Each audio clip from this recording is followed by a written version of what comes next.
They just want you to sit in your chair and go, hip hip hooray for the Western press and the Western narrative.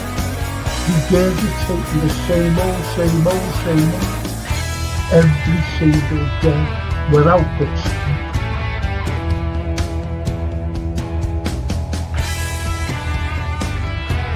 Please watch the first series, the first 2 episodes, the second series. Look at that. Absolutely fascinating. And it was the first time the Beatles had really stopped being semi-professional almost.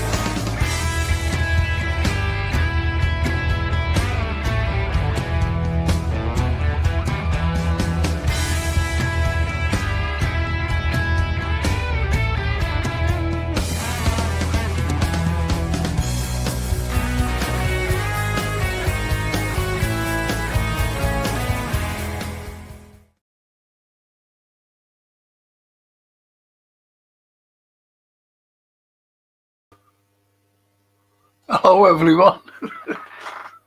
Sorry I'm a little bit late. I was talking to Anthony before, but anyway, here we are. We're talking about, we're not talking football. That's one thing I'm not going to talk about. I've got a Thursday show about football. That's it, So no football tonight, please. If you're tuning in, no football. And people think that. Anyway, I just want to thank these people for sponsoring the Frank Carlyle shows. And it's Gap Painting Services. If you ever need anywhere painting, whether it's the outside, whether it's the inside, anything at all, get these lads in. Fully airtime served. There's no cowboys whatsoever.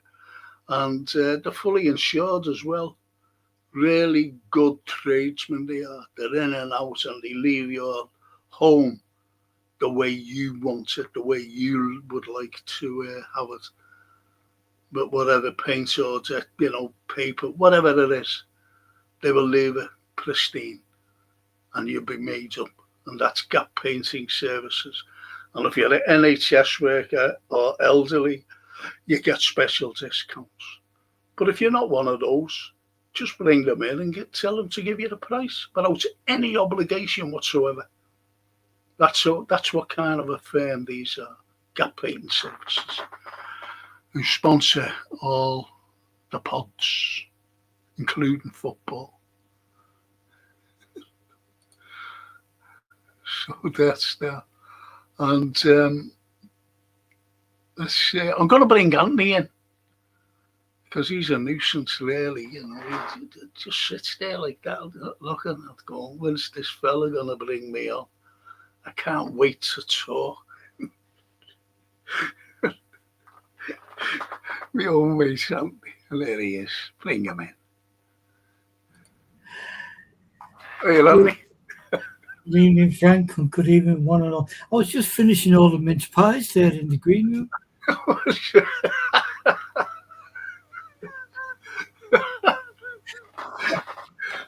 It just shows you, doesn't it? The mince pie. I bought a box of mince pies myself, and I ate them all. But only like a little package, with 6 in. I bought them 2 weeks ago, so you eat them over time, don't you? Really? So I enjoyed them. The lovely ones are the ones that Tony bought for you. Oh, they haven't seen it. I don't know where he is. He might be in Turkey. But we couldn't get him. Oh. There's Johan, look. Good evening, Frank, and international artist, Mr. Brown. And there's a load of scotch for you. Oh, good evening, Mr. Kindness himself. Good evening, Johan. Hope you had a great Christmas. And here's to a brilliant New Year.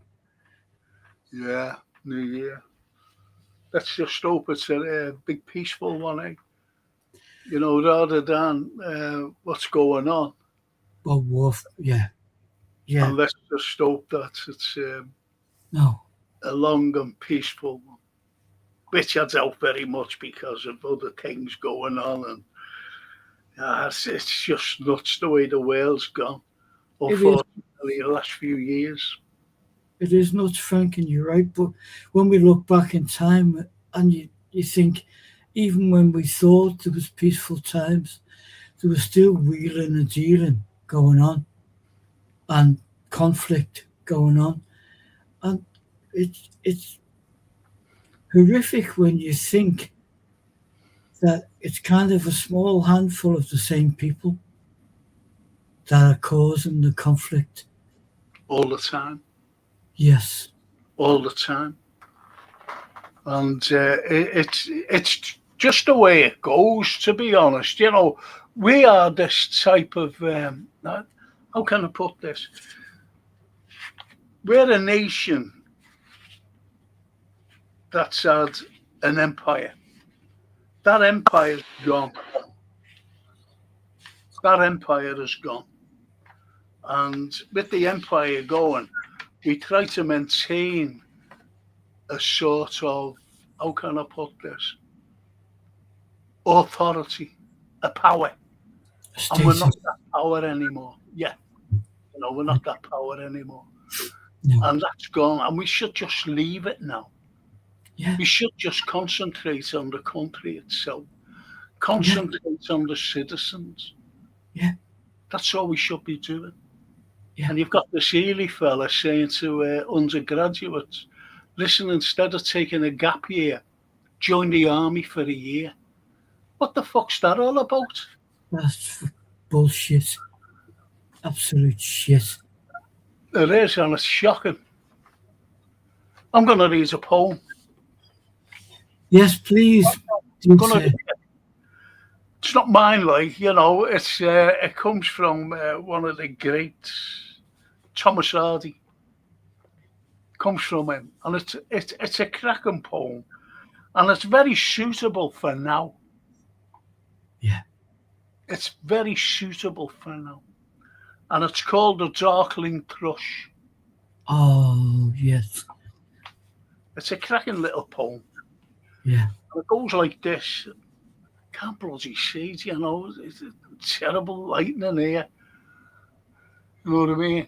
You might think about these lights here, look. Yeah, Sherlock's lights, yeah. It's Sherlock Holmes's lights. Very dim. But anyway, this goes like this. The Darkling Thrush. I leant upon a coppice gate when frost was spectre grey. The winter dregs made desolate the weakening eye of day. The tangled vine stems scored the sky like strings of broken lyres, and all mankind that haunted nigh had sought their household fires. The land's sharp features seemed to be the century's corpse outlined, as crypt the cloudy canopy, the wind as death lament, the ancient pulse of German birth was shrunken hard and dry, and every spirit upon earth seemed fervorless as I. At once a voice rose among the bleak twigs overhead, in a full-hearted even song of joy illimited.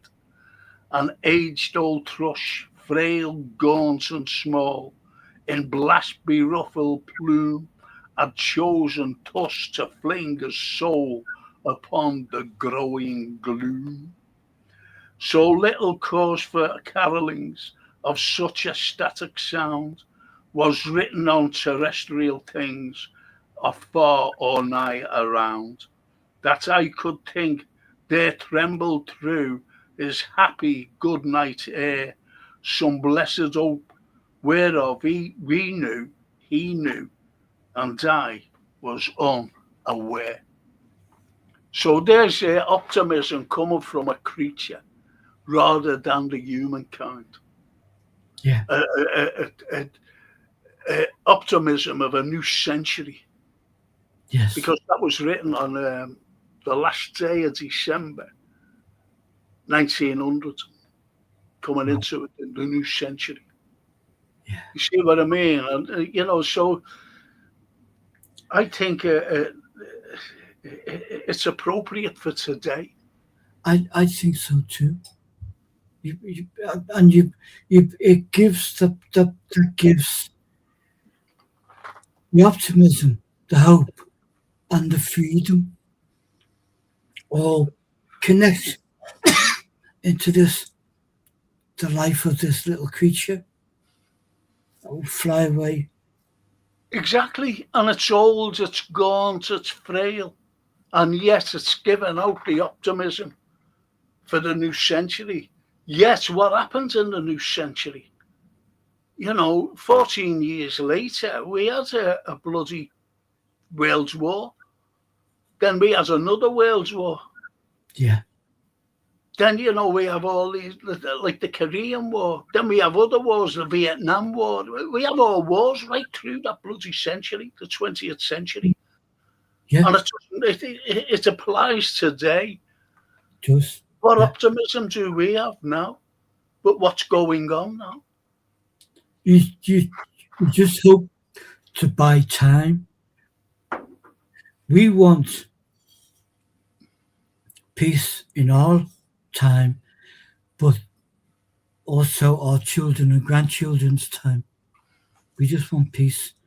Don't want to. That's all we ever crave for is peace. We haven't got an issue with anyone on the planet No. doing their thing. I nearly, just 5 minutes before we hooked up today, I nearly put up a blank canvas on the only reason I didn't, I couldn't find a blank one, and just write on it what will be, will be. And then I thought, okay, where did that we've used it all our lives, and then it was turned into song and everything. Where did it come from? So I jumped on, just a quick recce, and it came from Spain and Italy way back the 1400s, and it was adopted by many great writers across the years, but the one notable one was Mr. Dickens when he wrote Hard Times, and the English translation of it, what will be, will be. We can't do anything about next year. Yes. Well, that's the original form, isn't it? It's Spanish, it's Italian. Yeah. And it's echoed along centuries. And it's sort of a line that you feel safe with, but it doesn't offer you safety. It offers you a bit of hope without promising anything. What will be, we'll try and meet up tomorrow for the Frank. What will be, will be. Will be, yeah. And you know what? It's just like Shakespeare. What a terrible era in which we live in. As idiots govern the blind. And it applies today. Shakespeare wrote that. Yeah. Yeah. 16. Yeah. It hasn't changed. Let's see what they're saying. It hasn't changed. And that's the majestic kind of thought process that goes through these guys and ladies, on Mr. Thomas Hardy, the only guy I know who fell in love with a lady who didn't exist. Yes. Is that right? Tess. And he had to kill her off. And after that, after killing her off, he never wrote another novel after that. Wow. And he just concentrated on poems. Mr. Hardy. That's the power of literature. You know, It is, but it's the power of words, isn't it? When you're actually writing it, yes, because you're writing from the heart. you're writing from the Those heart. those that we talk about, you're writing from a sense of reality. You know, and you're bringing out Agatha Christie, who had a, a deep, lasting hatred for Hercule Poirot, because she said, I despise that insufferable man. She They wrote you it. know, She wrote it. and we have Sherlock, who unfortunately became the adversity to his creator, Well, the Arthur. thing is, where you've got the violin in the background here, Yeah, he was insufferable playing that because he couldn't play it. And it's like a child playing it, going through. Oh. So you can imagine let's see what he's upset. Frank Lawton, he's in Madeira. Frank, uh, enjoying himself, enjoying his Christmas and New Year holidays, with his little family. his year will start out warm. Yes, he is. He said it's warm. He keeps putting photographs up, making us jealous as we're sitting here freezing. But anyway, good to see you there, Frank, mate. You just keep on enjoying yourself. And the lovely Myra Page. Hi, everyone, and Frank. Hiya, Myra. That's lovely. Good And evening. Steve Mulholland, the old mate. Frank and Anthony, wishing you a happy and peaceful and prosperous new year. That's wonderful. Thank you, Steve. And we send back the same to you and yours. Absolutely. And Myra says, answer Johan. She's sending greetings to Steve and Johan.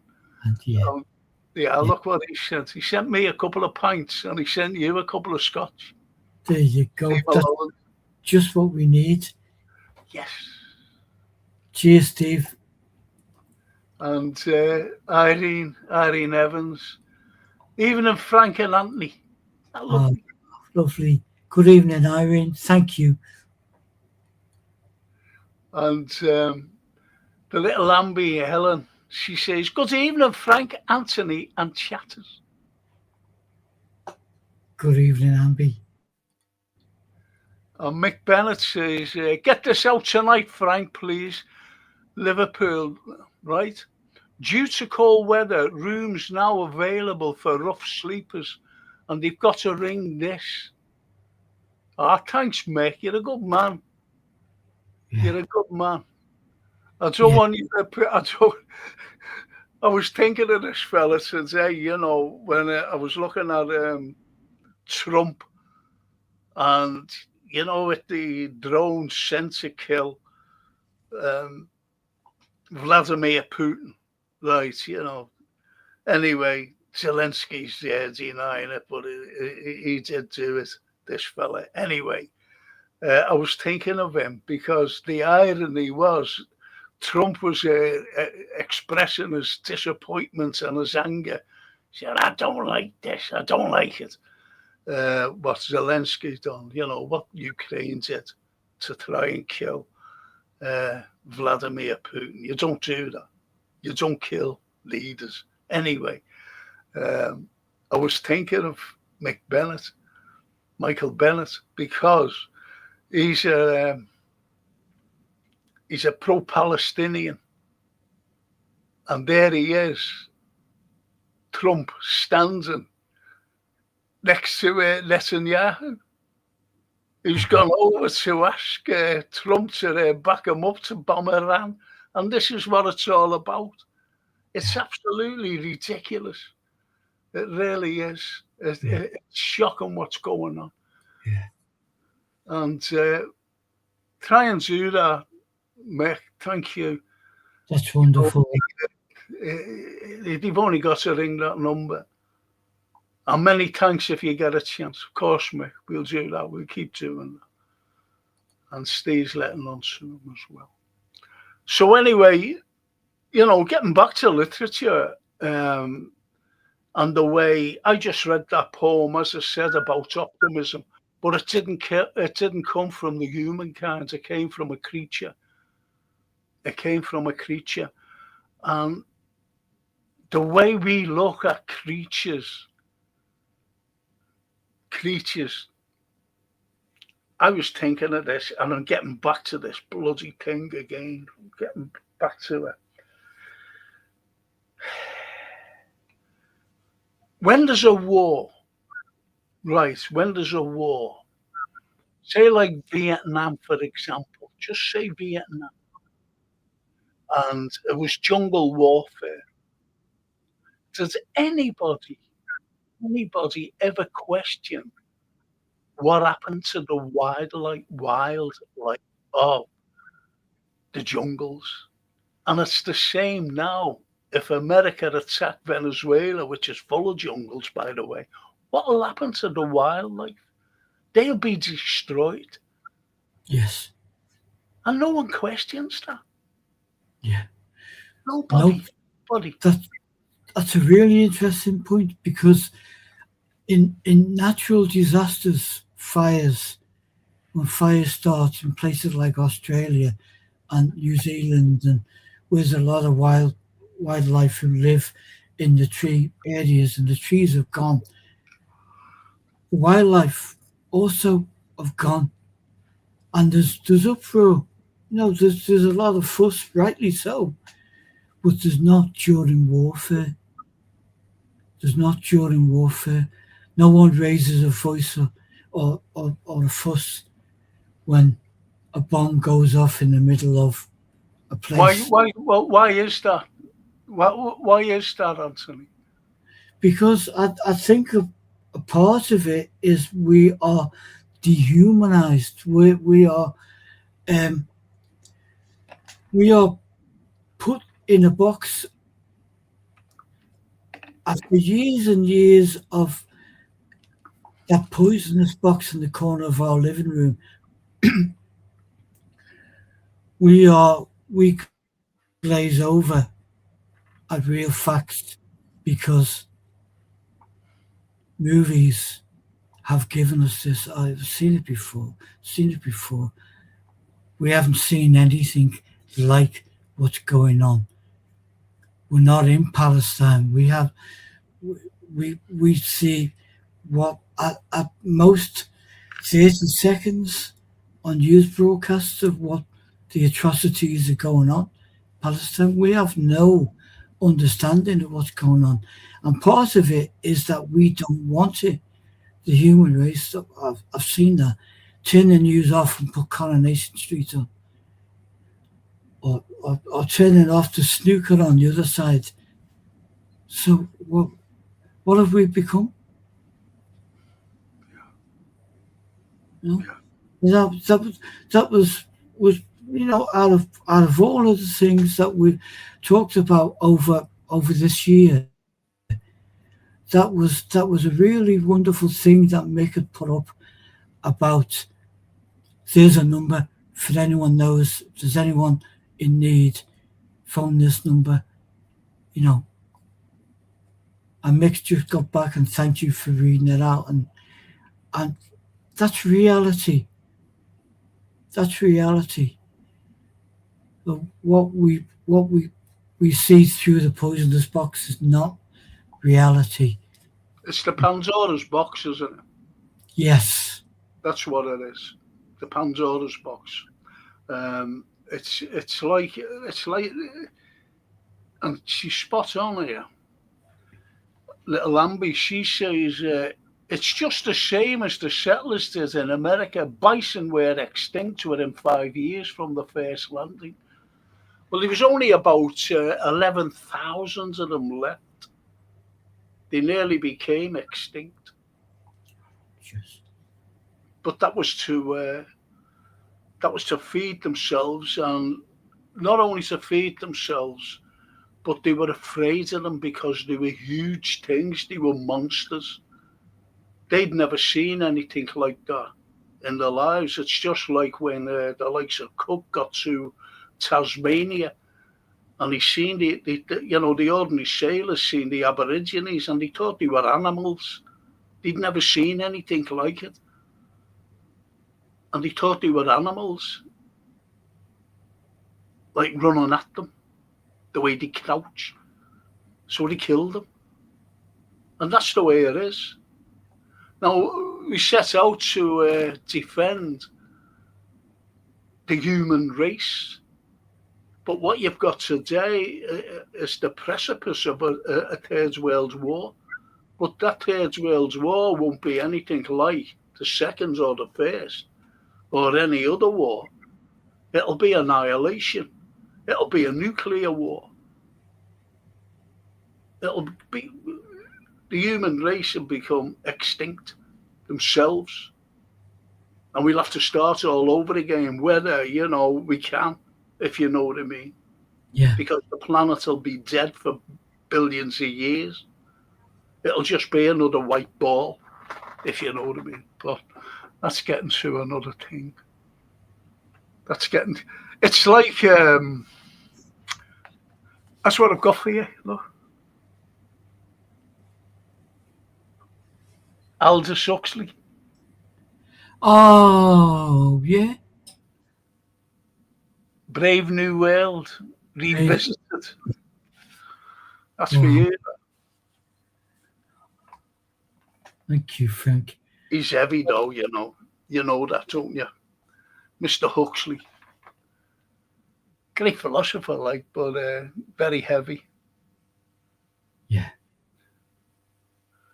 I just think, when you look at literature and when you look at what's happening today, it's just it's a knock-on effect, isn't it? It just keeps rolling. It's like a hill, how can I say this? A never-ending hill. Yeah. And you put a ball there or whatever, a round thing, it'll just go down and it'll keep on going down without any stopping. And that's the way the world is today. And even the great men from the likes of Shakespeare, you mentioned Dickens there before, he mentioned it. You've only got the first two lines of Anthem for Doomed Youth. Yeah. What passing bells for these who die as cattle. Think about it.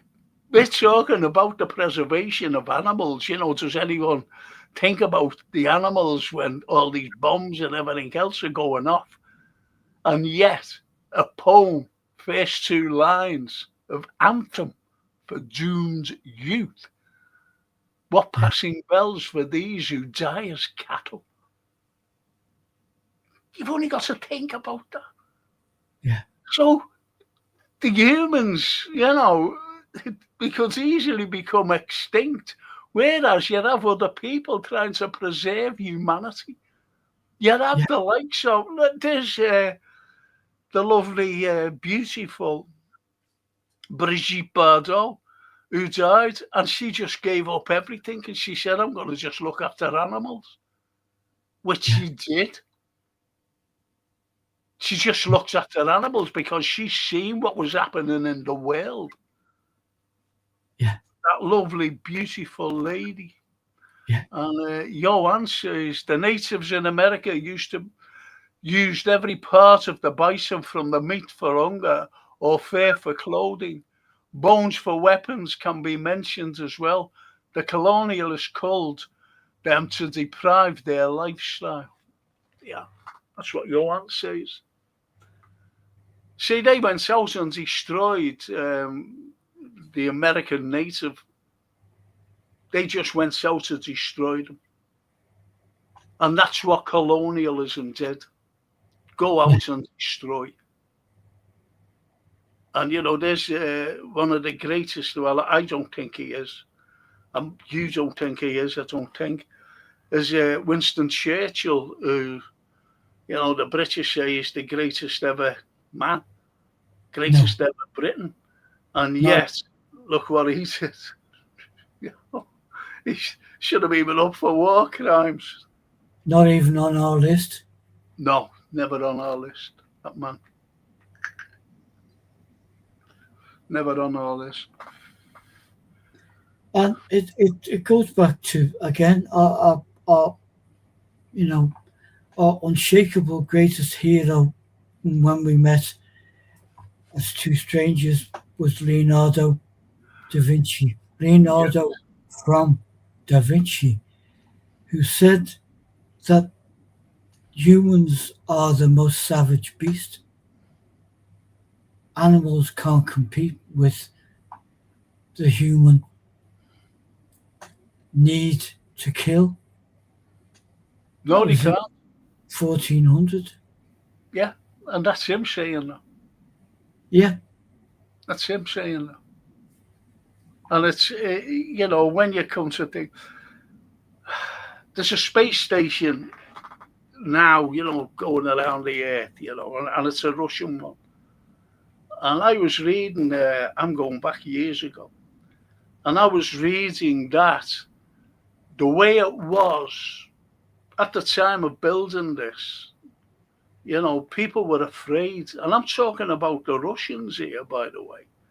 They were afraid that the earth could become extinct within, as they said, 200 years.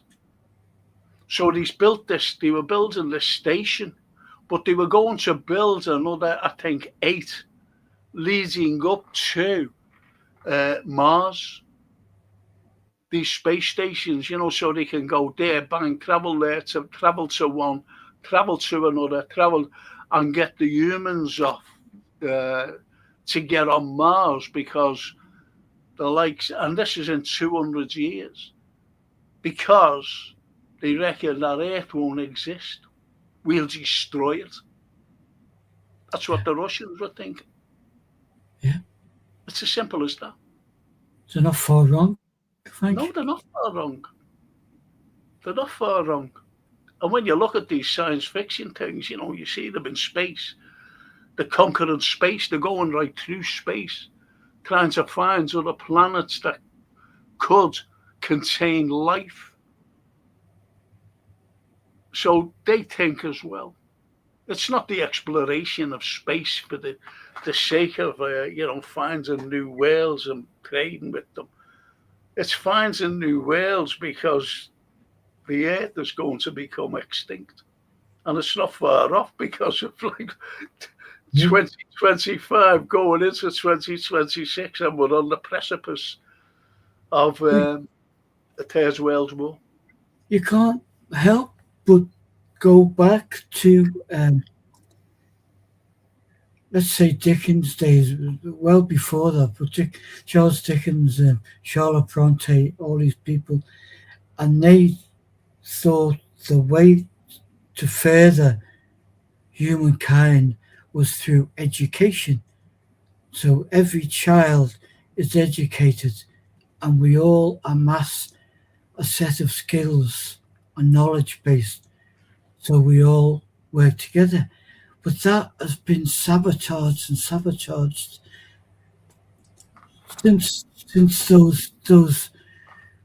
those deeds and those relatively simple books now. But they weren't simple at the time. They were heroic,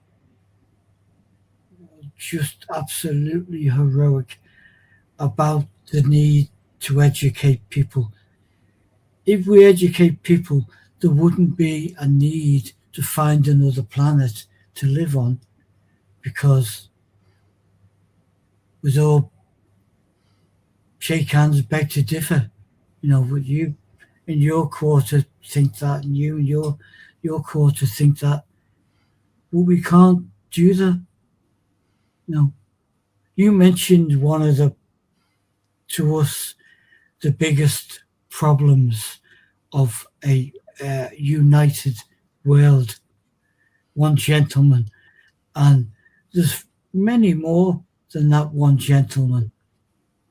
So it would be easier in the long run to take out those people rather than wage war on a country. But well, look, there are so many. Let's look at Dickens, right? Let's look at him. Let's look at Charlotte Bronte as well, and Jane Eyre, right? They wanted to, as you said, they wanted to educate people. The unfortunate thing is, they didn't. The authorities, the people in power didn't. They weren't bothered until they were forced to say, like in 1870 with the Forster Act, listen, we'll have to educate these kids. Now, it wasn't like, oh, I tell you what, let's educate the kids because we need this education. They need educate. They need to read and write. It wasn't that. You know what it was? Why they were forcing now children to go to school because we were lagging behind the Industrial Revolution. Other countries, in Europe was taken over, and so was America as well. They were taking over the industries of modern technology, and we're going back to the 1800s. So we decided, I tell you what, we'll have to start educating these kids, children, give them an education because who's the abundance? What do they need? They need an abundance of poor. Yes. To do the work. So 1870 with the Forster Act, it said, bring them into school. But kids weren't going to school because kids were actually working. Kids were working for a living because hardly anything was going into the homes of these kids. Hardly anything. They couldn't feed themselves. So they had to work, these kids. So by 1880, there was a fellow by the name of Mundella, an MP, and he made it compulsory that children had to go to work, again, for the abundance of poor to work. And you can see pictures of, these kids at work. Charles Dickens highlighted it. Yeah. He highlighted it and everything. And you'll actually see it in the film, if you watch it, with Alistair Sim, where you see this fella, and he's got all the kids working in this rag place. They're all, and these places are full of rats and everything. Full of rats, full of cockroaches, full of everything. And he had children working there. And this was the problem with society, with the likes of children. You've only got to look at William Blake. Yeah. And, a little black thing among the snow crying, weep in notes of woe. He was a little chimney sweep. He was 4 years of age. He couldn't even, come out with the S's. It's very difficult for a little child to come out with the letter S as in speech. So that's why, he was 4 years of age. And it's child labour because, as he said, William Blake, people viewed children as mini adults. That's why they had them working. Yeah. And again, in this poem, my mother groans, my father wept. Into the dangerous world I leapt. It was a dangerous world for a newborn child to be into, because you have the infant mortality, and if you get past that, you have the child's working there, putting down mines and everywhere. Yeah. Putting in these factories and industrial factories that make cotton, getting the cotton buds and making the cotton. And they had to go in to these big machines to unravel the cotton where it breaks down. And they'd be being killed. They were being maimed. Yeah. And when you see people, you see old prints, Anthony, of people with one leg, and Yeah. people automatically think, "Oh, that must have happened in the war." No, it could happen through gangrene because they couldn't wear shoes, and if they cut themselves, there was no one to help them for the infestation of what was happening, like gangrene, if you know what I mean. Yeah. That the legs cut off. And that was a lot, and that's forgotten as well. That's forgotten through terrible times, and that's humanity for you. Yeah. And the little Ambi says to Johan, yes, and they enslaved the few who were still alive, and that's Yes, the natives of yeah, America, yeah. their land. You see, when I was growing up and I was looking at comics and whatever, and cowboys and Indians on the cinema, I really thought, you do because you're a kid. And you think when you see these wigwams, that's what they lived in. They didn't live in them. They lived in log cabins. They had farms. And by the time the likes of the Pilgrim Fathers got over there with William Bradford, and he was blown off course from, they were on the way to Virginia, and he would have blown off course because it was only sail, and landed at Cape Cod. And when they got there, they thought it was the New Jerusalem because they seen all these farmlands and log cabins. They said, look what the Lord has brought us, has given us.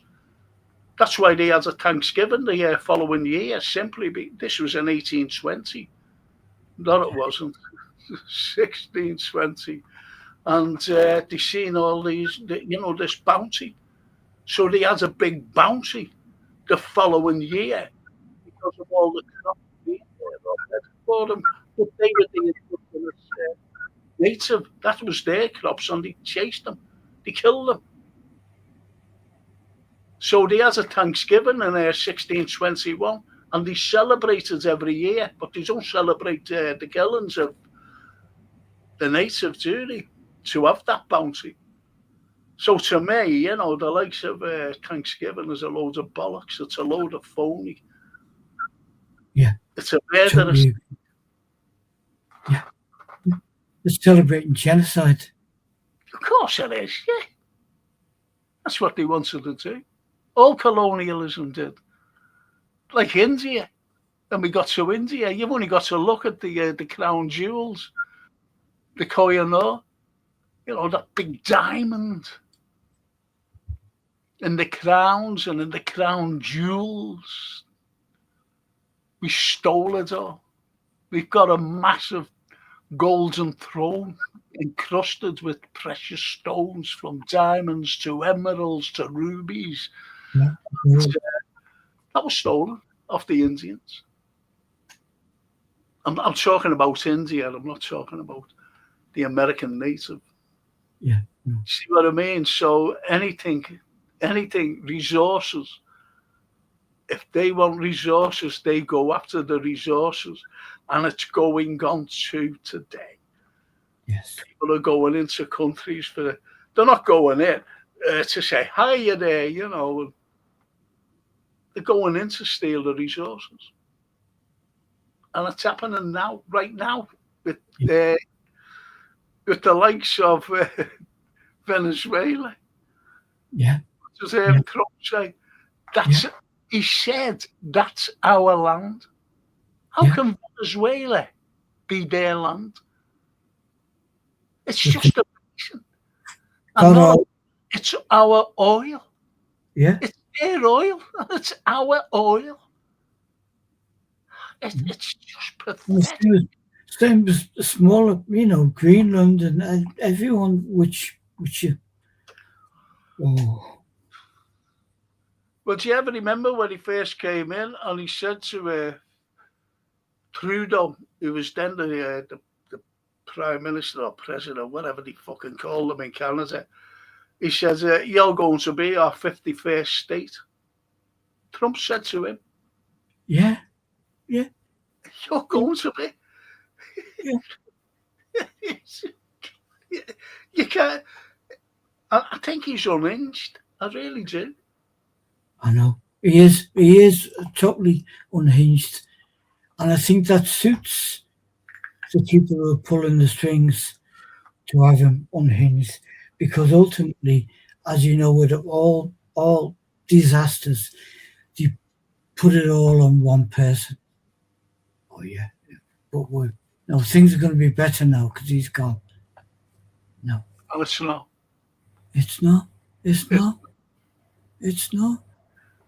You know, have you noticed? I'm sorry to go on about this, but have you noticed the way the Vice President, J.D. Vance, is keeping quiet? Because he's been told to, don't say anything, just say something, now and again. Because they're keeping him quiet because he's the next president, they hope. Because he's going to be a puppet alongside what Trump is. All the presidents have been puppets for a certain group of people. And we can't say that certain group of people, because we'd never see another fucking year, to be honest. We've been thrown and discarded away. And that's the way it is, unfortunately.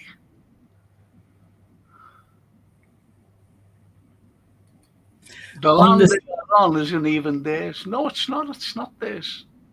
And that's the Americans, by the way. Yes. Make America great again. I was always wondered when they fucking great anyway. Yeah.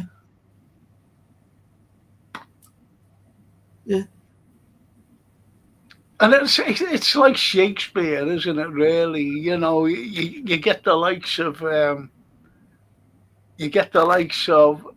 Merchant of Venice, for example, Shylock, and Antonio.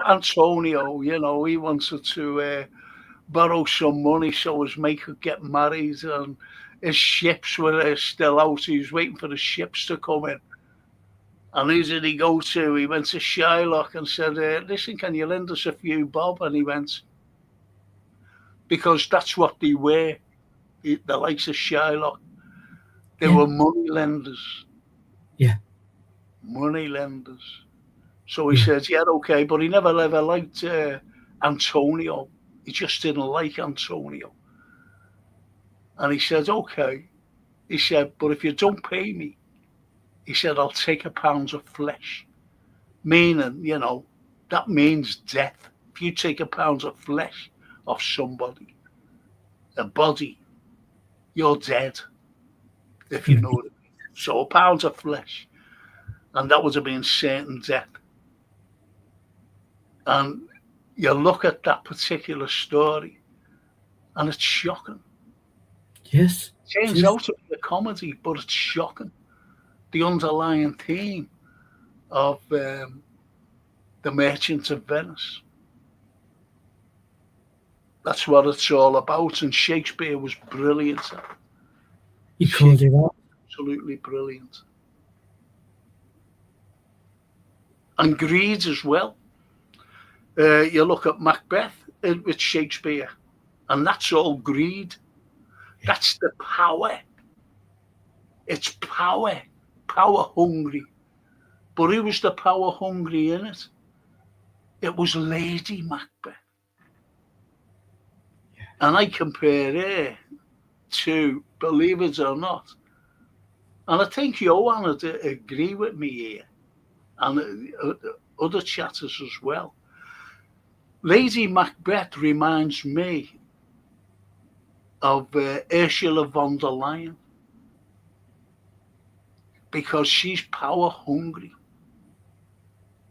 She wants all this power. Yeah. But I think she's going to come unstuck, but she is, and become impeached. And that's who Lady Macbeth is to me. So Shakespeare was writing there, Lady Macbeth, in 1606, if you know, like 1606, and there she is in Lady Macbeth in 2025, the 21st century. Think about that. Yeah, nearly 2026. Yeah. And Johan says, guess why Israel recognised yes, because of Aden. I do know. The Houthis have blocked the ships to Zealand and guess the port across the Yemen. If you guess Somaliland, you will go into geopolitics expert of the year. Of course, because the bills are now, they're actually there. The bills are the strip to go and bomb, so it's easier to bomb Iran Yes. and the Yemen, by the way. And the Yemen. Yeah. It's fucking mad, isn't it? It's great that you're on. And Steve Mulholland, Frank and Anthony, could you have literature night about Robert Burns next month? No. Anthony hates Robert Burns. And Jesus, that half down there, or maybe that half there. I'm not sure. Half Scottish, half Irish. Does your hair what? Yeah, Steve, I'd say on Burns. Yeah. And not just Robert Burns, but maybe some of the other. Yes.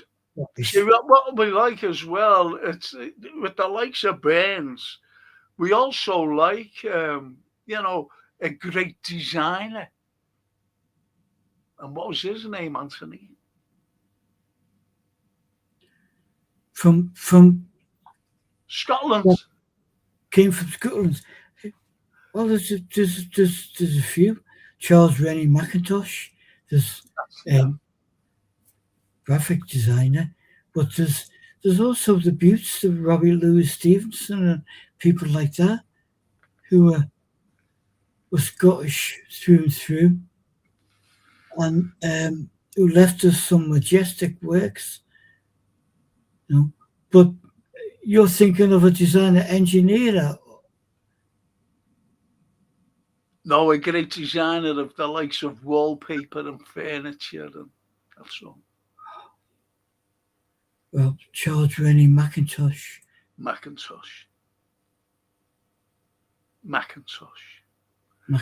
Because we like talking about these particular characters who is given the world something.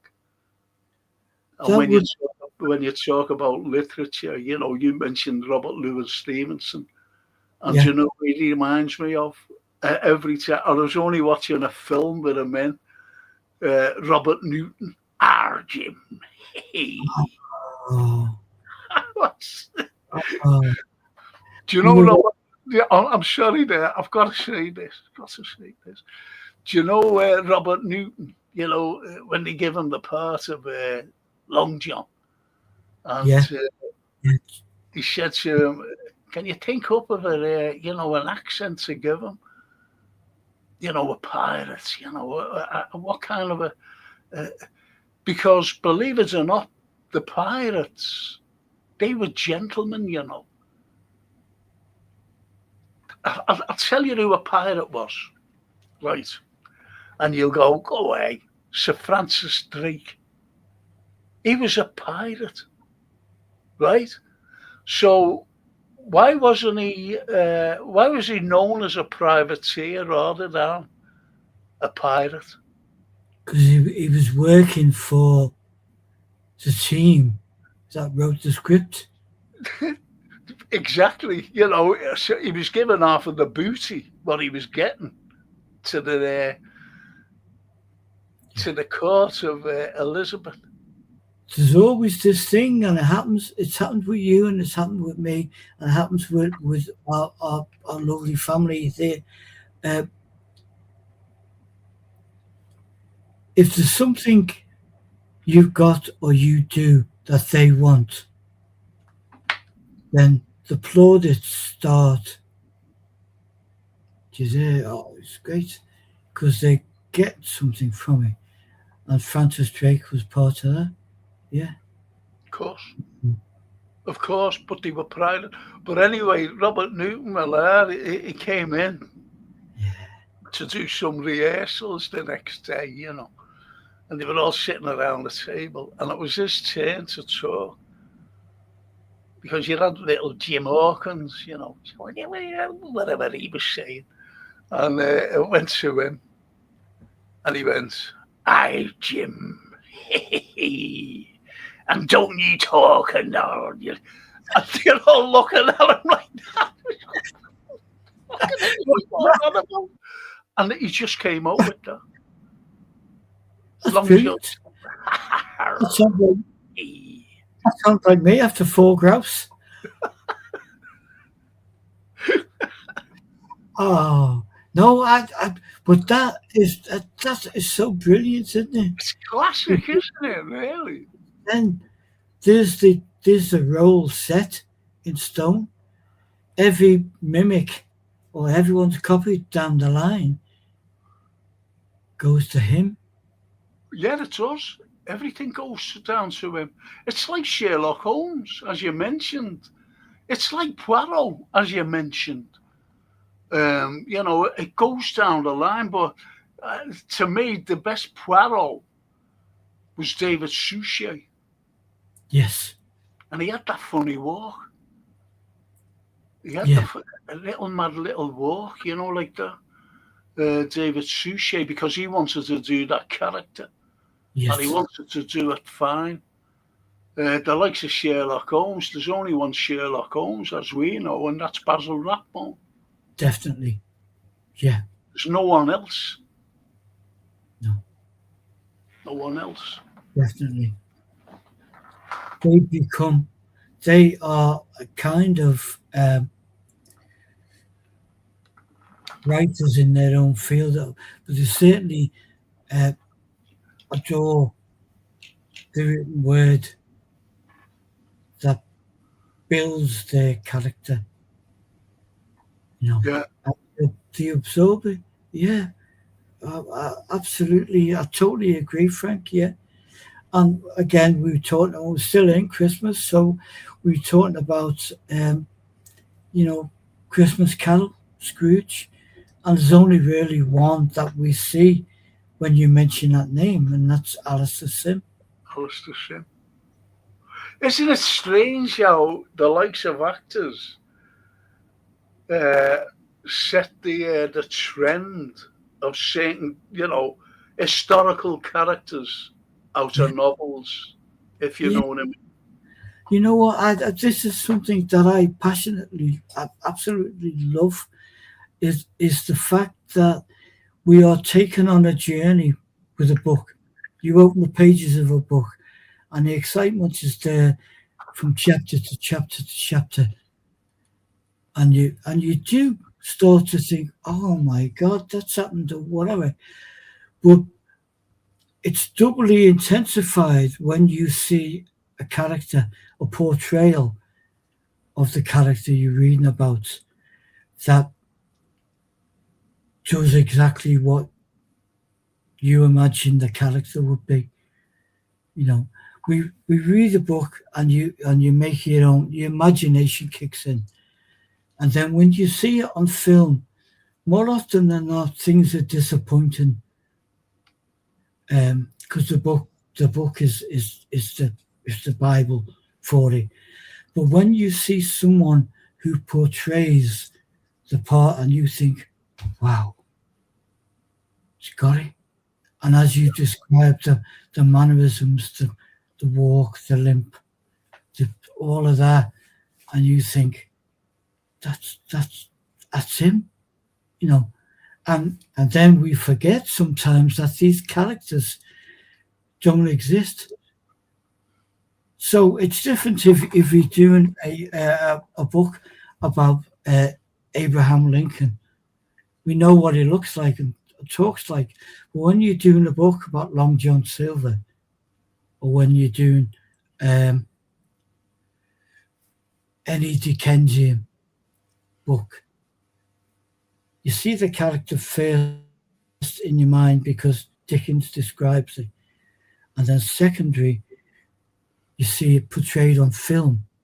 And a lot of the time it's flatlands, but occasionally it's like, wow. So that's what it looks like. That's what, again, Alistair Sim was brilliant, and the whole cast were in that film.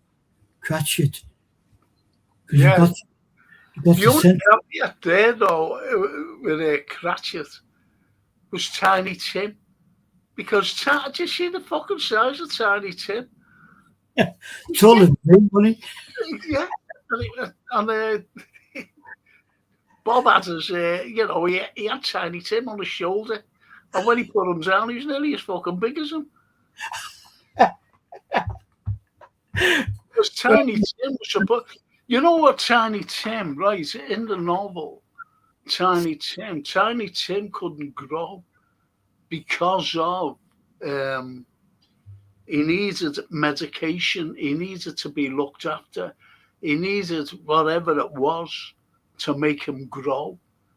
He wasn't getting the right nutrients, as you should as a young child, and he wasn't growing. And he had this limb, so he was only a little, he was tiny, hence Tiny Tim. But in the film, that was the only caveat within the film was Tiny Tim. He had a fucking moustache and everything.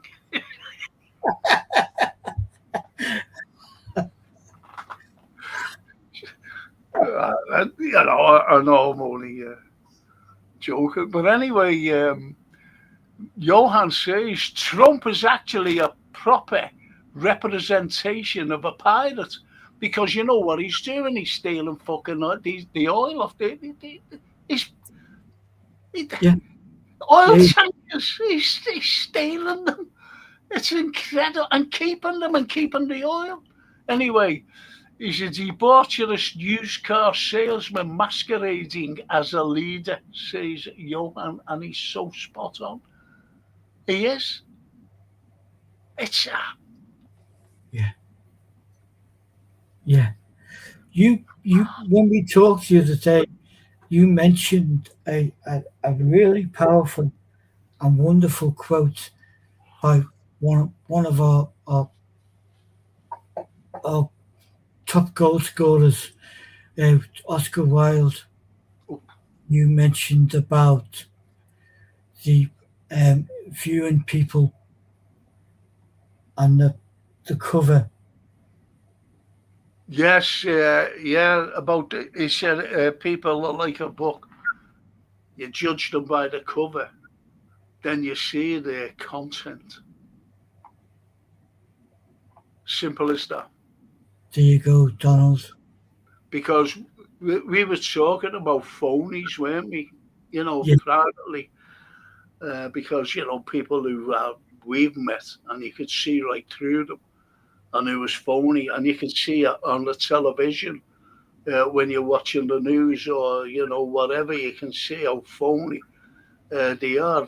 Johanna's just come out there masquerading as a leader, and that's Trump, a debaucherous used car salesman. Yeah. You see what I mean? And he is, in my opinion. So you can see through these people. And that's what the wonderful Oscar Wilde said. You just see right through them. You see the cover, and then you read the content. Yeah. Incredible man. Yeah. Oscar Wilde, incredible. And getting back to Dickens, do you know that all his characters are based on real life people? Yeah. Real life. That's what I love, and that's I think that's what ticks all our boxes in terms of connection. It's that reality. That It is the reality. we talked about it often about the observational genius of these people that just sit and watch and then write something, and you think that's so real. You know, in modern times, you get comics, comedians do it and stuff like that. Actors do it, and but he was foremost because he too was an actor, wasn't he? Dickens wanted to Yeah. act. He wanted to project the people he wrote on stage. And there's a wonderful story that you and Jason put me onto them. The the author Wilkie Oh, Collins, who became the very first detective novel, The yes, Moon. Have I got it here? I'll give it to you. The Moonstone, it's called. yeah. I'll give it to you. I don't know But whether I've got it or not. I'm sorry. I'm sorry. Go on. Carry on. I just read about Dickens when they met. He truly appreciated what he was doing, and Dickens said to him, "I do these little theatre things at my house. So come to my house and perform, or bring a troupe of actors and perform there." And that's what gelled their friendship, for Well, life. one of his great mates is an ancestor of mine, Thomas Carlyle, the historian, The great Thomas Carlyle. because he wrote a book called Sign of the Times, because he came out with the very first terminology used was automation, like robots. And that's how he views workers, as robots. Again, we go back to the abundance of poor. I don't know whether it was Dostoevsky or Leo Tolstoy who said it. The rich need an abundance of poor. I forget who said it. I always get mixed up with those Yeah, great writers. Anyway, and he came out with automation. And then he dedicated Sign of the Times to Charles Dickens, and Charles Dickens wrote Hard Times, and he dedicated that back to Thomas Carlyle. He was an historian, Carlyle. amazing. Same way. And who I'm thinking of in the middle of that years later that truly would have been inspired because he was like us and our chatters, he was a great reader from childhood, was H.G. Wells. That whole automation, robotic life. And then he took it so far, and then the likes of George Orwell, in more modern times. Well, Orwell, when you think about what he said, people are telling lies about the truth, but the truth always exists, beyond the lies, if you like. The truth always exists. And that's George Orwell. And Johan says, Frank, I never asked your opinion. I tell you, this is a crack at this, on this. What do you think of the beatniks from America? Kerouac, Ginsberg, and Burroughs. They inspired the Beatles with On the Road. I'll tell you what we'll do, because in the new year, we're bringing in, as a guest, we're bringing back great expert on the Beatles. Jerry, yeah. Derek Shelmadine. And if you ever think, Johan, and you're looking again, and Derek's on, come out with that because he'll know about this. I do know about the likes of Burroughs and Ginsberg, especially. But he'll just give you everything about it. So when Frank, we have Derek on, try and think of what you said, and yeah, just say, instead of saying like Frank, just say Derek. What's your opinion on this? And just ask him that question. I think it'll be great for Derek. Len, But Anthony, yeah, absolutely, Frank. Totally agree. And Lennon was a lifetime reader. When in the days when he was a kid and school were writing him off as a never to amount to anything, he read and read and read, and I think that's what brought a lot of their music to a wider audience because he read the literature that inspired him. One of my favorite songs is a song called "Tomorrow Never Knows." Um, Close your eyes and drift downstream. This is not time. All of these, and he wrote that after reading the Tibetan Book of the Dead, right? Which I've tried to read, which is a heavy, heavy book. But this was a mind that was forever working, like Oscar Wilde, and even going further back, like William Blake. No, don't. and yeah, I think that's great. That to compare the likes of Lennon and his thoughts and his philosophy with William Blake, because they're very much alike. They were concerned about, well, especially Blake and Lennon, but they were concerned about, well, Blake was, at the time, coming into the 19th century, they were concerned about how society were treating other people, Yeah. especially children and the working classes.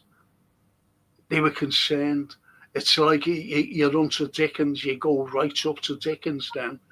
And he was concerned about the unions. He never liked unions because he said, these are supposed to be speaking up for these people who can't even feed themselves after working all week. They can't feed themselves properly, yet they're taking money off them. Never liked them. He never liked unions, Dickens, just because of that, by the way. There's a lot to say about things. But I think that's a cracking comment there, Johan. The beatniks. Hi, Frank and Anthony and everyone, says Christopher. Hello, Christopher. Evening, Christopher. I wonder if Jason's here. Is he about, or is he still ill? I don't know. Hopefully, if not recovered, he's on well and truly on the road to recovery. I'm not sure. And lovely Myra says, history repeats itself when people do not learn from the past. Exactly. Yeah. It's what we're talking about.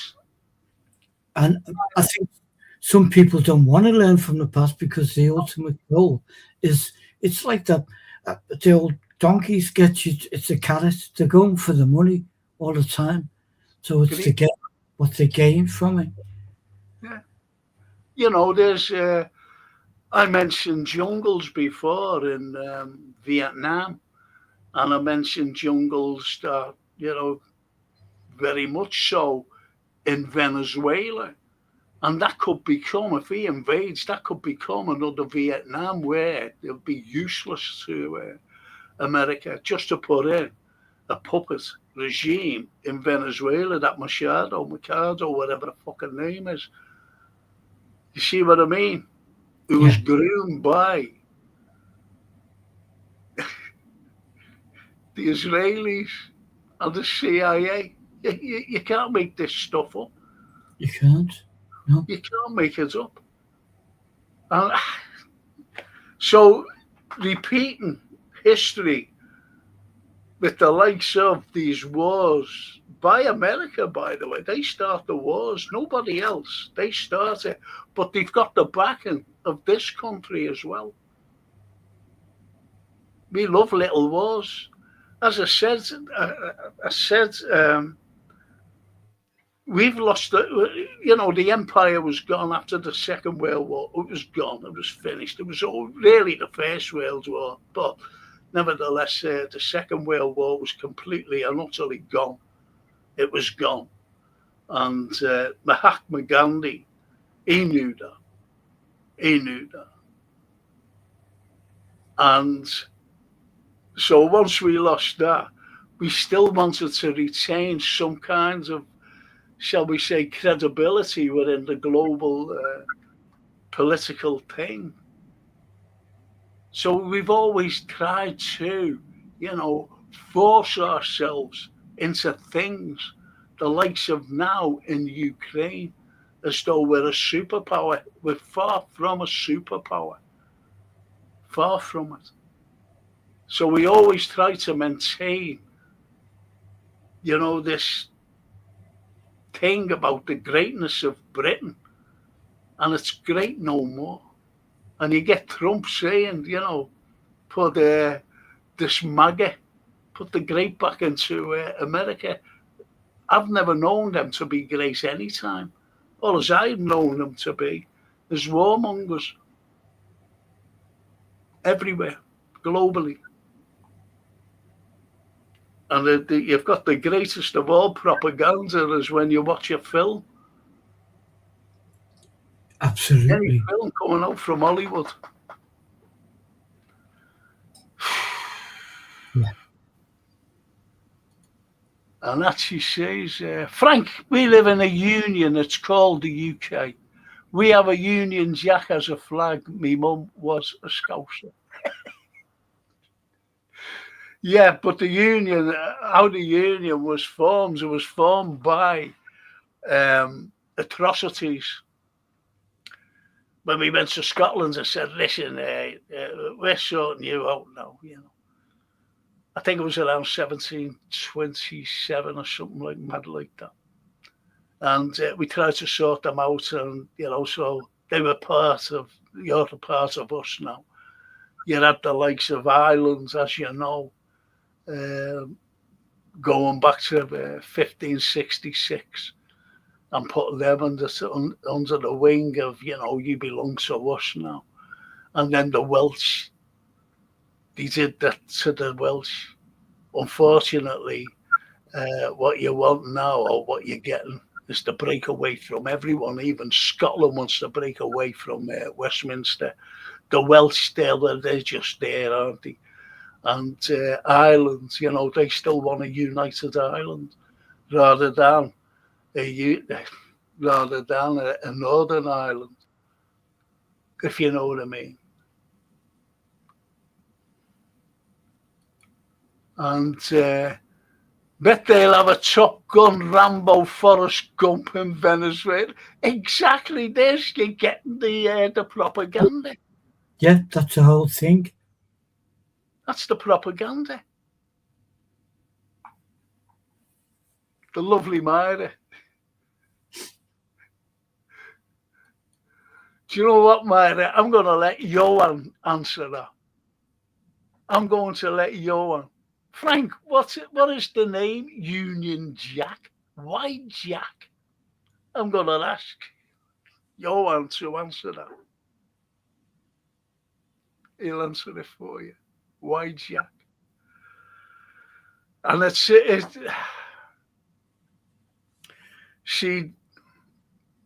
I always remember, what was it? What was it? I forget what it was. It was like something royalty, and they hoisted the Union Jack up, and everyone, they were all like that, saluting and people cheering, and the Union Jack was upside down.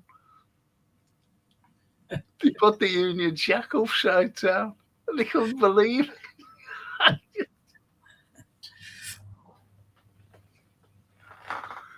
Well, say Jack, there is a couple of interpretations of Jack, and one of them is the Mariners.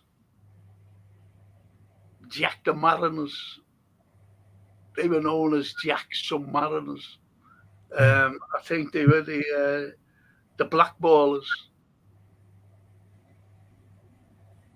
The blackballers.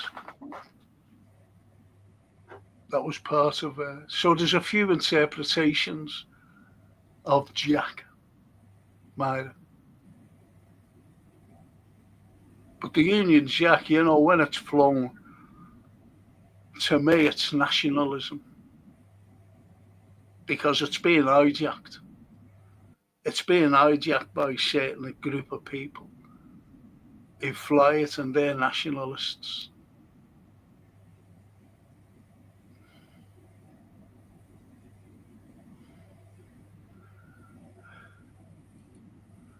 And actually says, putting a flag up. No, it was a mistake. It was a mistake, and the fella who put us up was a corporal in the household cavalry, the fellas with the big bearskins. And he got terribly reprimanded. And they even put him in a brig, apparently. They put him in a brig. He got jail for it, obviously. The army jail, but the ordinary jail. That's why he never put us upside down deliberate. He just like, oh yeah, put us upside down. And everyone was saluting. There's someone to point us out and said, "Hey, that's fucking upside down, this." But as I said, he went into a brig. He was highly. I'm not saying he wasn't court-martialed or anything like that, but he was brought before the generals. But he wasn't dismissed from the army. He was just put in jail. I think he had his stripes took off him as well. Because he was a corporal.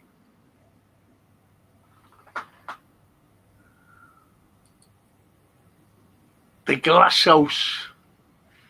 Oh my God. Yes.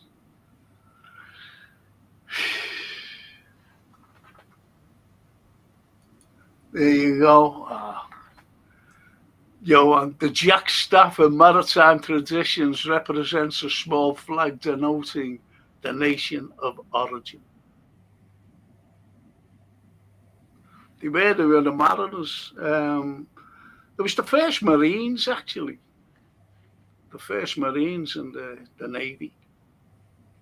Well, we are a maritime country, aren't we? And that has always been there from, Great. And did you know that we were useless? When the Spanish got to, you're talking 1492 with the likes of the Genoese, yeah, Columbus, getting to the Americas first, right? But they didn't really, because in the 6th century, who you had there was Eric the Red, the Viking. The Eric the Red, he was an incredible person, and he was the leader of these, a big band of them, big band of Vikings, because there was different Vikings all over the place, different tribes, and he was the leader of this tribe, and he kept killing people. Where he got to, and he killed them, and so he was exiled, They sent him to Iceland, killed someone there, he said, fuck you, So they exiled him to England. And anyway, he was here, going around battering everyone, and he killed this fella, and he went, fucking hell, yeah. So they sent him over to, Canada. well, back to Iceland. So he sailed, and he sailed over, and he got to the likes of Nova Scotia, which means New Scotland, and he went right through before Nova Scotia became Nova Scotia, and he got through to the Americas, and he brought back totems and things like that, from the indigenous Americans. So we got there first, but ever since 1492, we weren't sailors at all. Unfortunately, we were hopeless. Our Myra's leaving us. Later, everyone. See you, Myra. Thank you for joining us tonight. Thank you, sweetheart. So you know why the Jack was put into the Union Jack. Because the mariners, as Anthony said, we're a nation of mariners, sailors, because that's how, I hate saying this, but it's actually happened. We conquered the world with the likes of Drake, circumnavigating the world. He was the first to do it, hence conquering the world. Union Jack, this small island. But it's not great anymore. I always remember, what's her name, Thatcher, when she said, I want to put the grape back into Britain. Do you ever remember her saying that, Anthony? Vaguely, Frank, yeah. I want to put the grape back into Britain. It'll never happen. We're also ran nation, unfortunately. I don't like colonialism. No, I don't like any of these people who go out and try to conquer lands, for their resources, because that's what it's all about. It's always been like that for centuries. Just like piracy, isn't it? It's robbery. There was a fella named Blundell, and he was known as a land pirate. Have you ever known a land pirate? And it's only what you said there, because even Trump has one today. He's a land pirate because he wants to take over Venezuela. He wants to take Cuba over as well, especially that Marco Rubio. He wants to take over Canada. He wants to take over Greenland. He wants to take over every fucking word, this man. Yeah. I didn't want to do this tonight, you know what I mean? But it's just gone off on a tangent, I'm afraid. I just wanted to talk about literature, getting it out, about our great writers. But then again, our great writers, what we've seen in these great words, and whether it's poetry or prose, it's what goes on today. Absolutely. Dickens goes about poverty, and Blake. All of them. But I loved what you did before the recital, and it's strange that throughout history with our poets, that optimism and freedom and hope seems to be connected to a bird,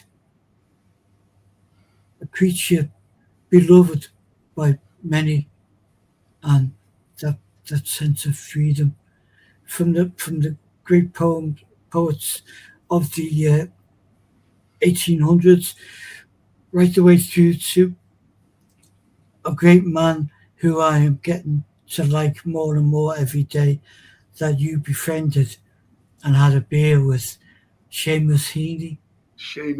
Yeah. And it's all that thing about all of our reflections about life, people we love, people we've lost, come back to us in the former birds, in a poetic sense, to come back. And Seamus' poem was, I think, The Blackbird of, oh, forgive me, forgotten the name. But then there's so many of them. And But you've only got to look at angels. yeah, What have angels got? Angels got wings, yeah, and they're always white wings. And yeah. what's the bird of peace? Is a dove. And what colour is a dove? It's white. Average Everything connects. God bless bird of peace in poetry and in art. It's, people like Pablo Picasso Oh, yeah. would paint a dove and call it peace.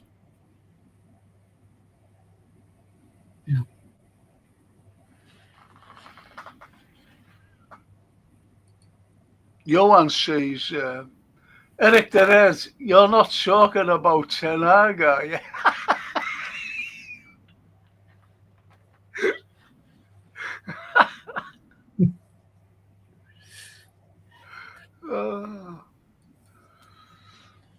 And Christopher says, I'll just read these two and we get back to what you're saying, Christopher, right away. What are your favourite Dickens books, right?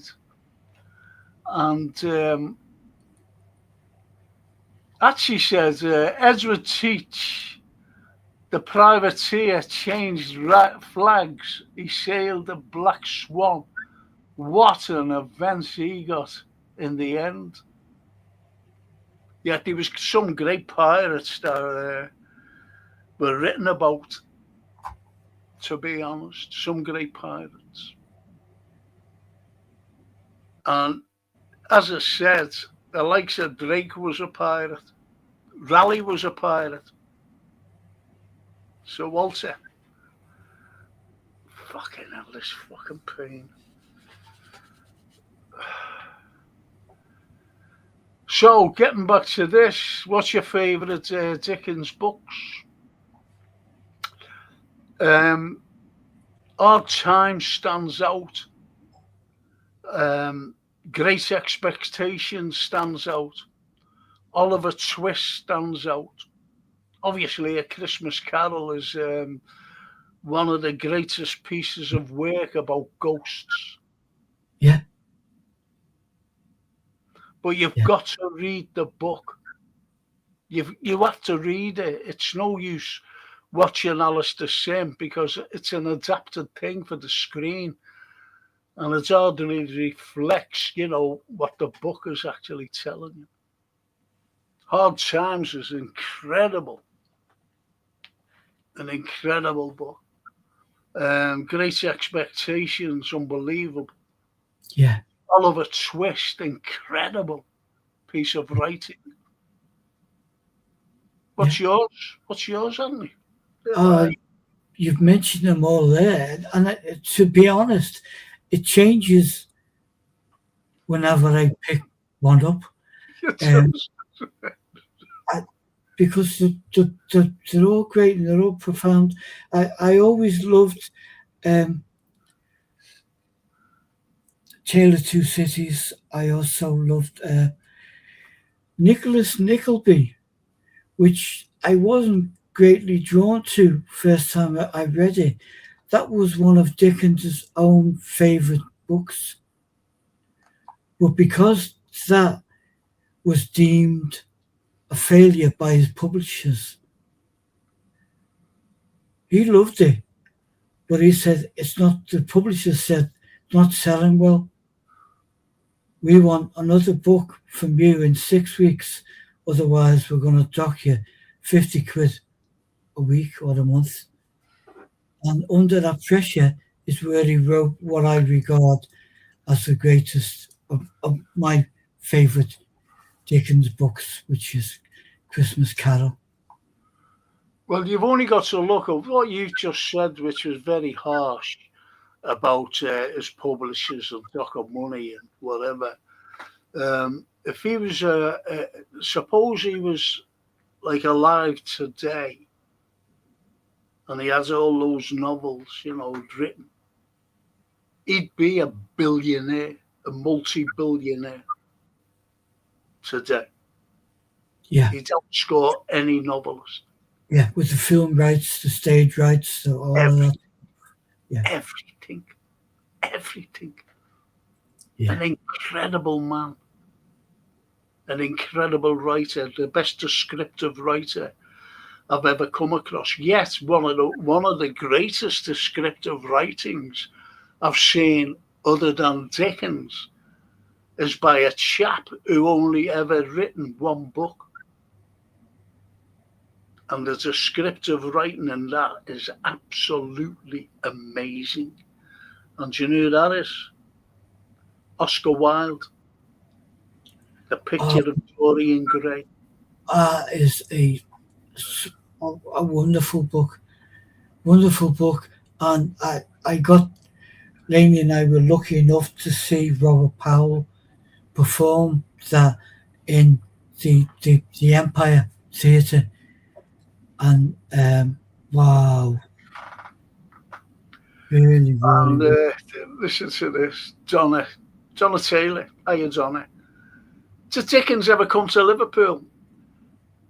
I've given numerous of lectures here in Liverpool, speeches, little speech things, little talks, shall we say, well, big talks.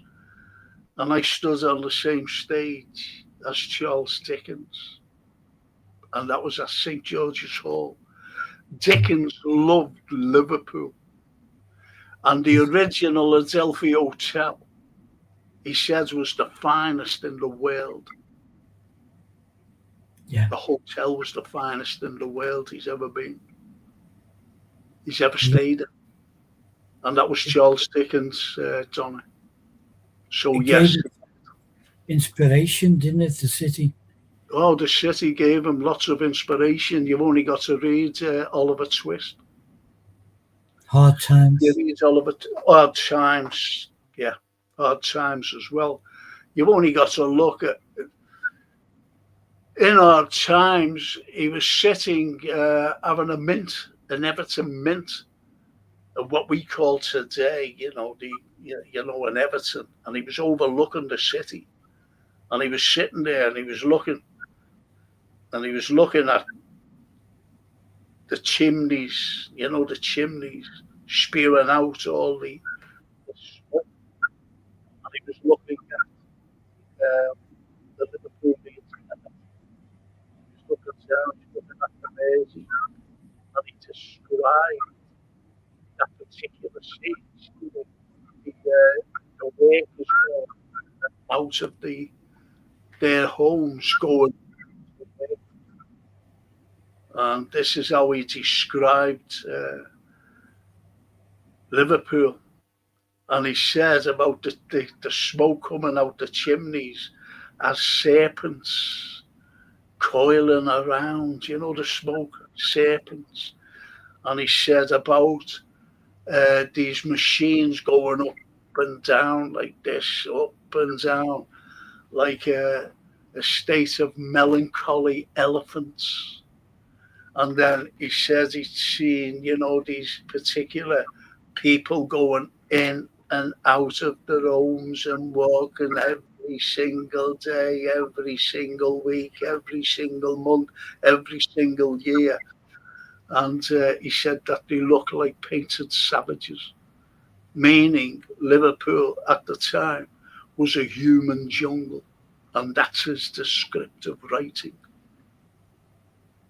And if you want to read that, if you've got a copy of Hard Times, go to the 5th chapter called Keynote, and you'll see all that what I've just explained. And that's Liverpool.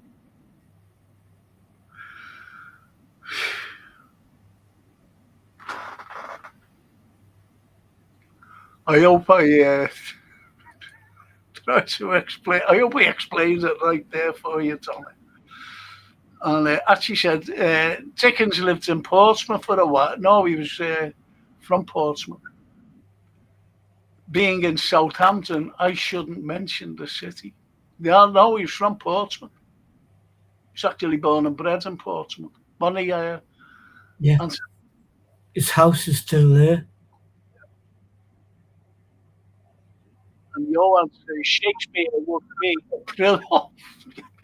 Imagine all those royalties. Brilliant. Yeah.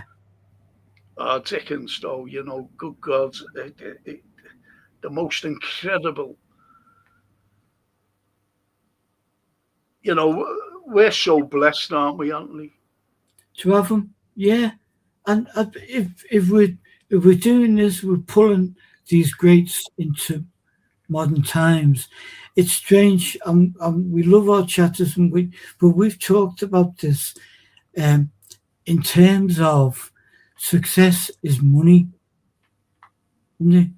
Success is money, not the fact that you did it and we're still talking about him hundreds of years later. Like William Blake. William Blake, it's like strange putting William Blake in the middle of London now and saying, here he is, the great William Blake. To throw money at him because of his worth.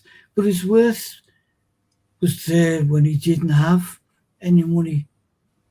And it's See, when you get Blake, the likes of some of his poems, where he says, my mother groaned, my father wept, into the dangerous world I leapt, helpless, naked, piping loud, like a fiend hid in a cloud, struggling in my father's hands, striving against my swaddling bands, bound and weary, I thought best, sulk upon my mother's breast, not to supple, but to sulk, because that child had nothing to gain in life. And the parents knew, because his father wasn't weeping because of, the birth of his child and the happiness. He was weeping for grief for the child. The mother groaned because she knew that child was going into a world, a very dangerous world, to try and survive. And when that was written in 1794, it was incredible. Yeah. Incredible. Yeah. The lovely Donna says, thanks, Frank. So get yourself, Donna, a little copy of Hard Times. Go to the 5th chapter called Keynote. And it'll tell you all about Liverpool, how he's described. Get Oliver Twist. Oliver Twist. It tells you about, I've written a play called A Reflection of Dickens.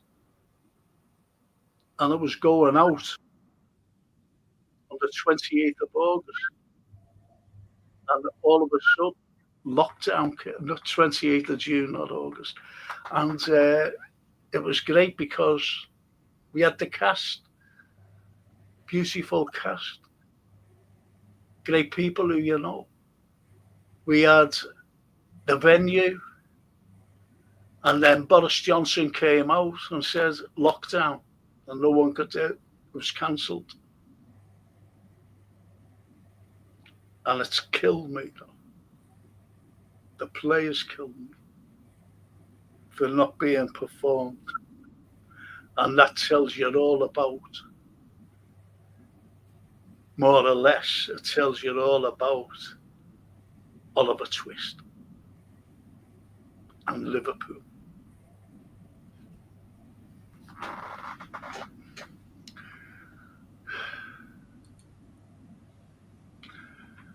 And Christopher says, the reason I asked was because on Amazon, they only really sell the book collections of 5 of his novels. Nicholas Nickleby is one of them, which I thought was weird. Nicholas Nickleby is great. Yeah, fucking hell. It's about, I just let that pain shot up my arm then. Um, it's all about it's education, really. Nicholas Nickleby. But I used to like the adaptations on BBC. Going back to the 70s, they Yeah, were brilliant adaptations, especially Nicholas Nickleby. they've done some great ones in modern times, Little Dorrit and stuff like that, which is really, really wonderful. I mean, that's the sadness of we're talking about really about the gains of powers and country gains. Um, us in our world are being deprived of many things, from health to education to um, to entertainment, and the BBC have probably never been as dumbed down as it is now in our life. But they once took great pride in presenting Dickens' work, and it was wondrous. Yeah, Yeah, there's something for you from Johan. Gonna let you answer this. Poor Paul died penniless, and they had the establishment critics assassinate his character. yeah, absolutely did. And one of them was another failed writer who Poe's only problem with was that he was honest in his review of this guy's work. And then, for whatever happens in life, this chap gets to be the reader and writer of Poe's obituary. So he did a real hatchet job real hatchet job. And that too happens in life all the time. Today happens with all of us. Sometimes we're not aware of it. With social media, it's such a weapon if in the hands of someone who has a criticism of you, your public, your your views, your work, anything. It goes out, and then unfortunately, there's always an audience for bad news. There's always a snide. Where there's goodness, there's always jealousy. And go suffer that. Do you know what? It's a shame about Poe, though, because he was one of the great writers, wasn't he, of our time? And he's the only one, really, besides one other, which was Arthur Miller, who I like, Yeah, as an author, if you know yeah, what I mean. yeah, Because he did the macabre, didn't he, really? It's a Poe. But, as Johan said, they tried to assassinate well, they did assassinate his character, but we know better. I'll tell you, there is something, I think this is brilliant, this. And it's a quote, actually, by Mark Twain. Now, Mark Twain, he was one of these fellas who I really couldn't get into. I really couldn't get into. And he said, the two most important days in your life are the day that you're born, right? The day that you're born, and the day you finds out why you're born. Think powerful. about that, just think about it. Yeah, yeah, total philosopher. Yeah, he came up with some remarkable stuff. But again, it's true. Now we're at an age where we understand that it's true.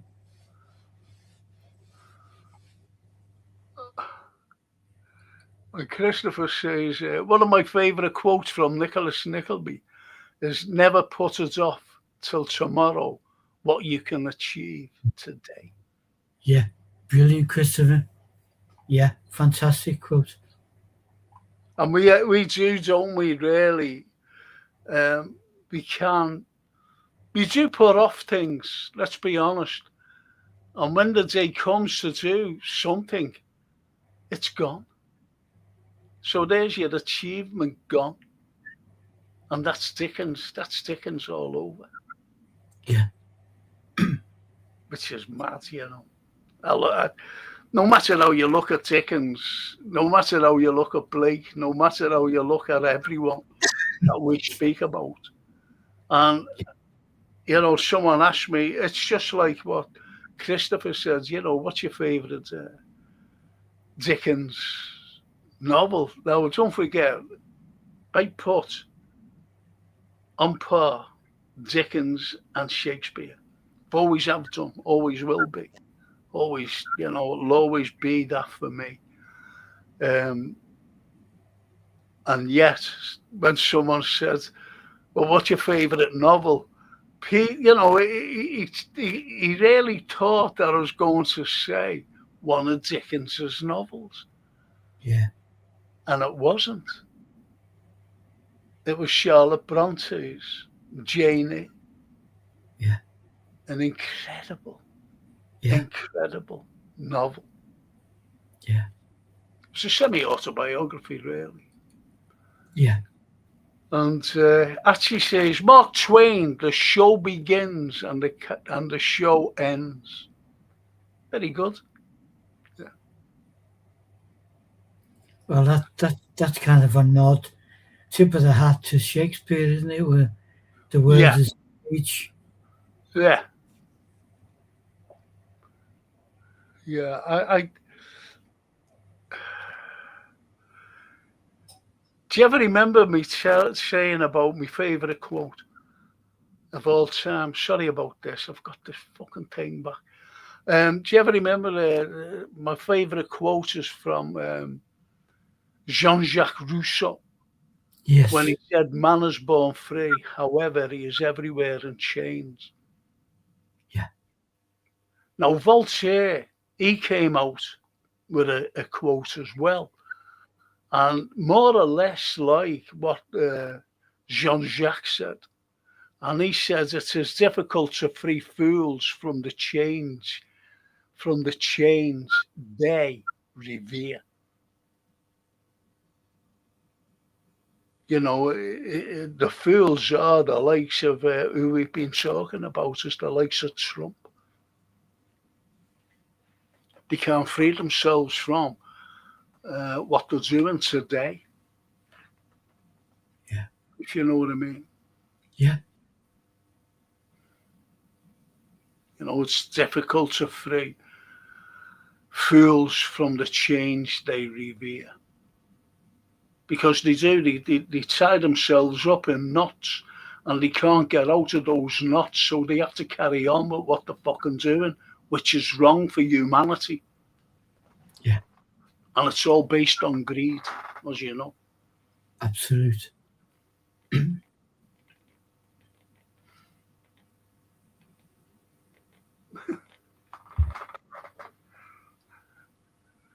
Christopher. He says, I do it all the time. Life and football just gets in the way. Of course it does.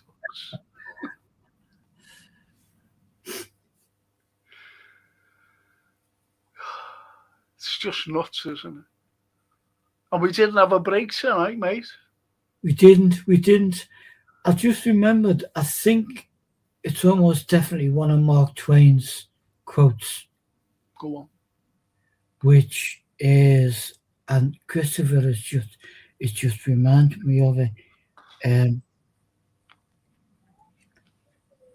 you know what? I opened my gob and it slipped.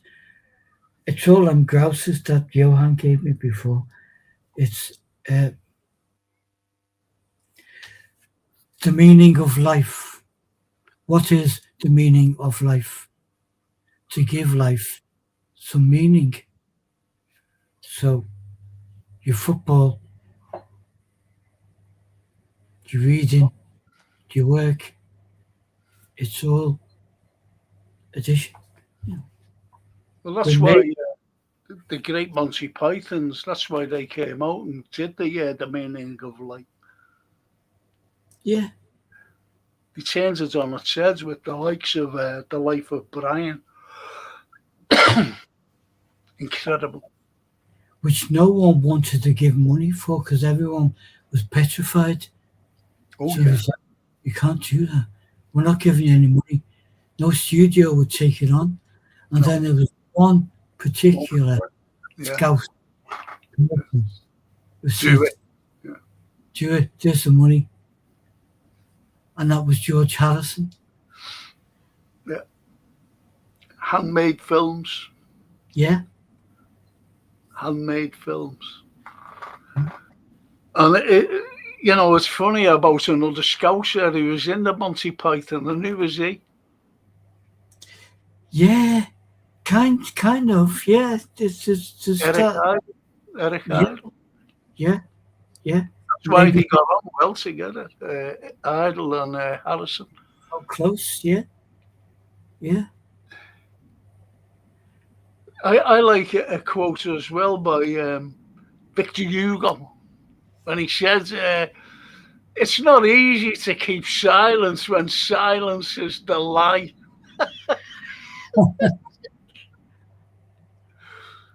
It is, isn't it? It's incredible. If you're silent, no matter what you say, if you're going to come out with it, it's going to be a lie anyway. Yeah. I love anything like that. You know what I mean? I really do. Yeah. I really do. So there's a wonderful quote which goes back to Dante. And he said, I think along the lines of hell has a special dark corner for those who stay silent while atrocities are being committed. Yes. Yes. Well, the absurdities was help you to commit the atrocities. That's what it is. It's just like the Shakespeare quote by saying, led by idiots, governed by idiots, Yeah, to the yeah, blind, and we're yeah, the blind to govern well, the blind. yeah, And it's just like everything is greed, everything is based on money. And you've got one of the greatest quotes by Oscar Wilde about money. When he said, when I was young, I thought that money was the most important thing in life. Now that I'm old, I know it is.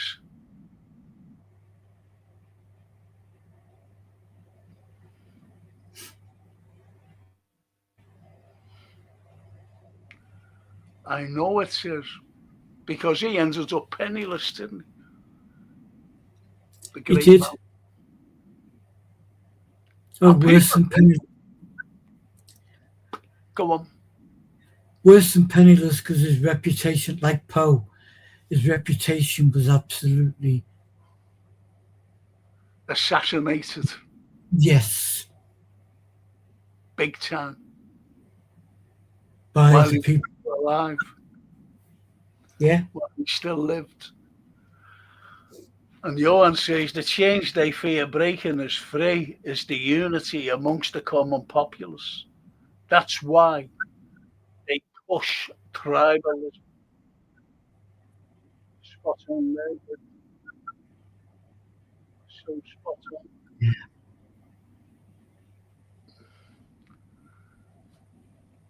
yeah. And no animal could ever be so cruel as man. That's Dostoevsky. Yeah, and that comes from Leonardo. That comes from, Leonardo da Vinci. yeah.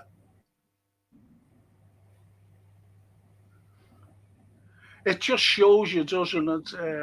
Anthony, that the likes of, these people who have been mentioning with their quotes and, some of the novels and poems, um, and one of the greatest of all quotes ever, ever, ever, ever. And it's about love. It's about adulation. It's about togetherness. But the distance is the gap is so far. And it was by Keats. I have two luxuries in my walk. Your beauty at the hour of my death. Oh, to have them both. Think about that. Yeah. No, And I do. And do you know, we were talking a short while ago about if we had these people now, if you could bring them back, plonk them in the middle of town. I we haven't done it for years, but the kids used to follow the program Doctor Who on TV, and they did one about Vincent van Gogh.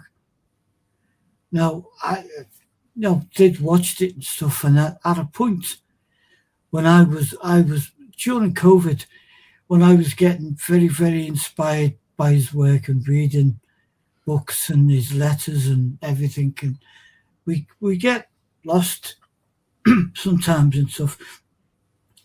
And the kids said to me, "Come and watch this program," and it's Doctor Who, set in kind of modern day, and they brought Vincent van Gogh back to the present day, sat him in the middle of an art gallery with them, and allowed people to talk. Just there watching, like you and I, invisible, like the ghost in Scrooge.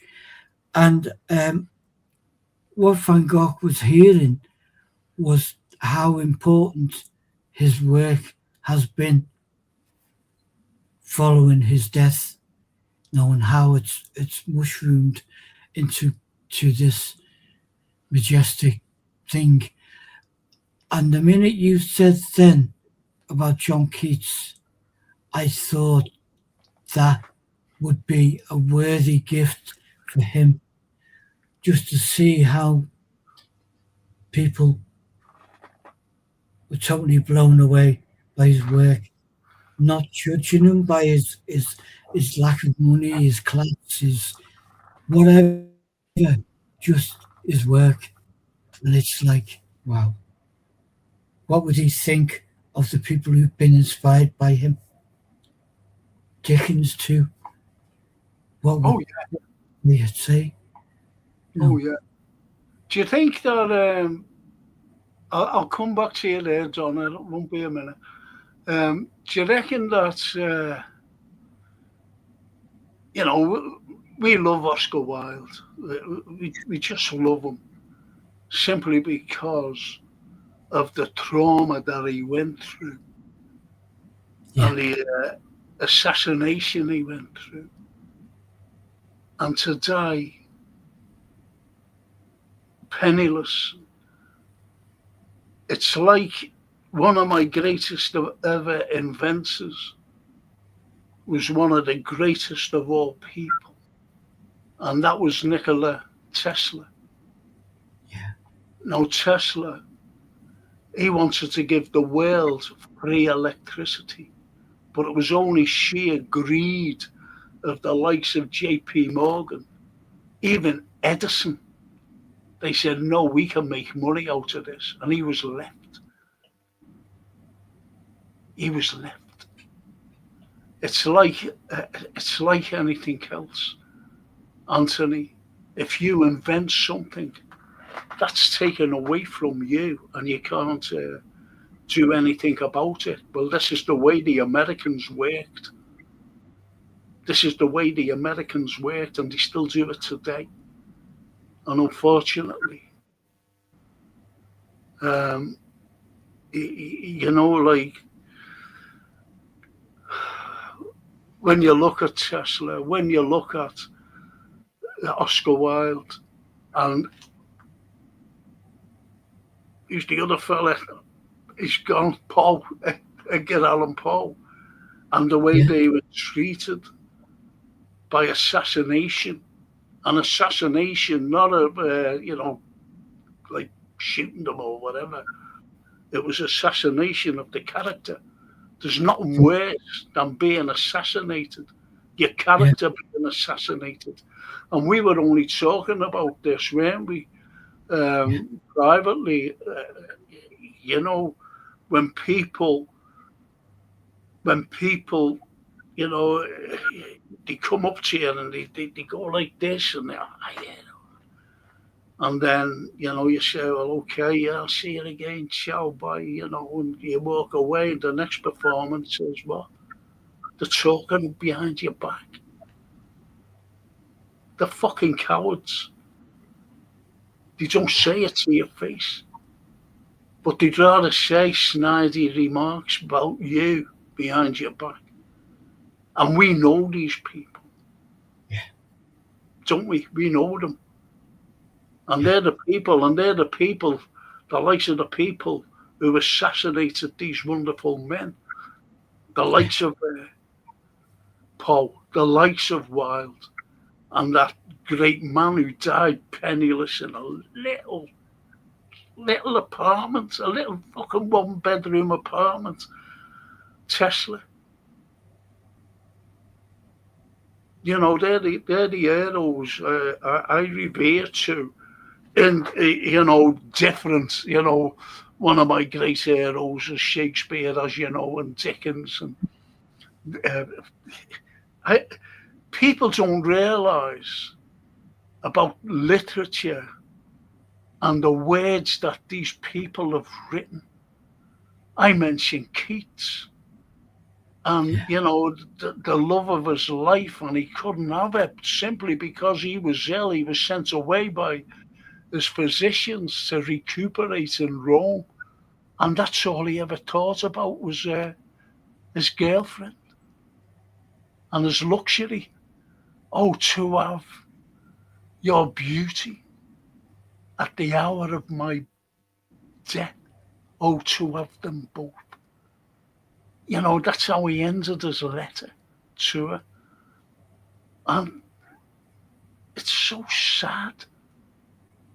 And when I see a picture of Tesla, that picture, the last picture of him, it's shocking. You just see him, it's shocking. And when you see the, you know, the devastation of one of the greatest literature people, Oscar Wilde, and people think that he was English. He wasn't. He was an Irishman. He was from Dublin. So don't forget that the English hated the Irish, and that comes into the fore about Oscar. Anyway, let's see. Frank, any plans for you to put your play on now? I'll be thinking about it in the coming months, Donna, you know, because it really needs to get out there, because it's about a certain fella who became one of the greatest heroes of Liverpool, or from Liverpool, I should say.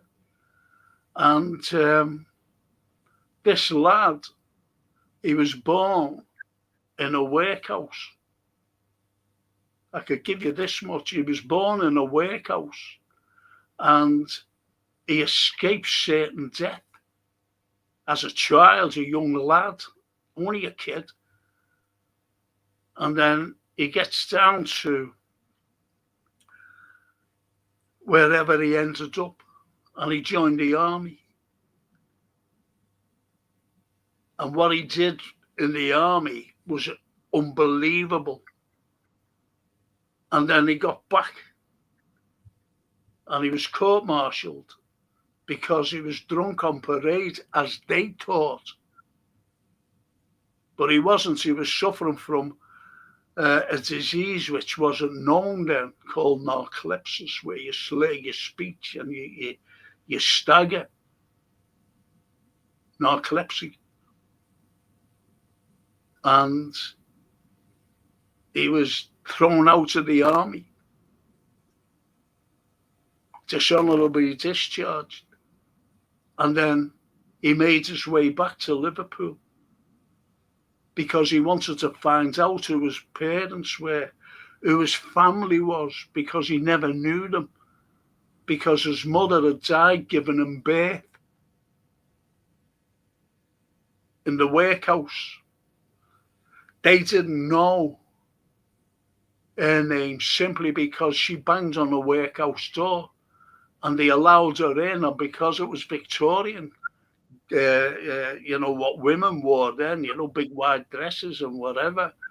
And they didn't realise she was pregnant because you weren't allowed into a workhouse if you were pregnant.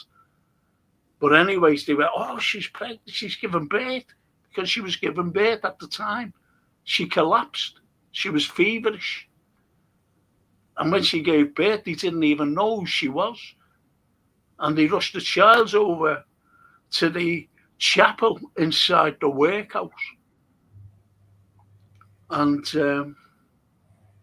they baptised him, but they gave him another name. Hence, Charles Dickens seeing this particular thing and went, whoa. He couldn't believe what he was reading, because he was actually researching a book that he was, as I said before, ages ago on the stream, when I said to Anthony, every character of Dickens in his novels are real people. They're real life characters. Like Micawber, for example. Micawber was a parody of his dad, his own dad, because he was a spendthrift. Micawber. So was his dad in real life. That's why they ended up in a debtor's prison. So everything was real. And this young lad, the birth of Oliver Twist was based on the birth of this young fella I'm talking about. He made his way back to Liverpool to find out, and he was penniless. He made his way back to Liverpool, to the workhouse that he was born in, and that's where he died. So the play is based on that.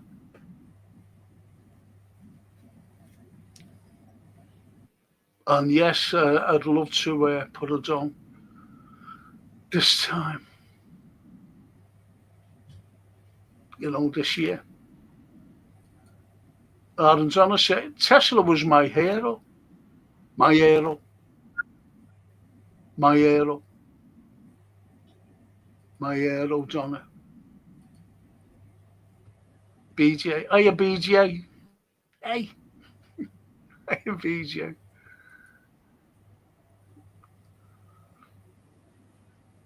And Donna says Tesla couldn't be bought. No, he couldn't be. A lot of other people can't be bought either, you know, who the likes of Anthony and myself have researched and gone into a lot of things. Donna. Edison was a capitalist moron. He shocked an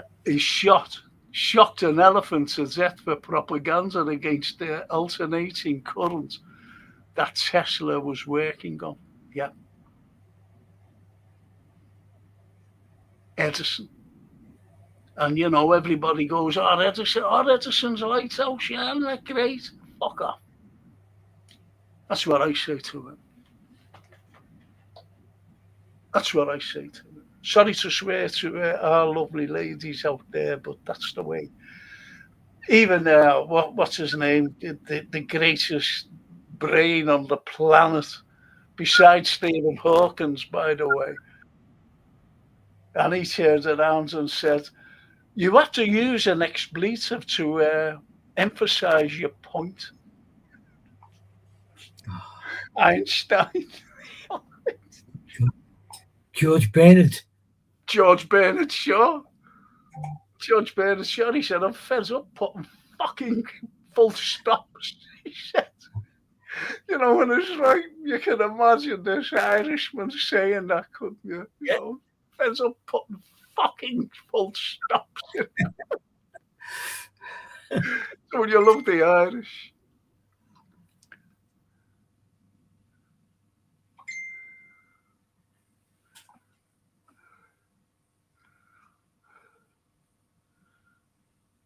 Thanks, Johan, for that. Sorry, Frank, only just noticed. Happy New Year to you, Frank, Anthony, and to everyone, says Linda Ellis. Oh, thanks, Linda, and to you. Thank you, Linda. And to you, sweetheart. Yeah, you get all these wonderful people that we adore and love. And I just love the likes of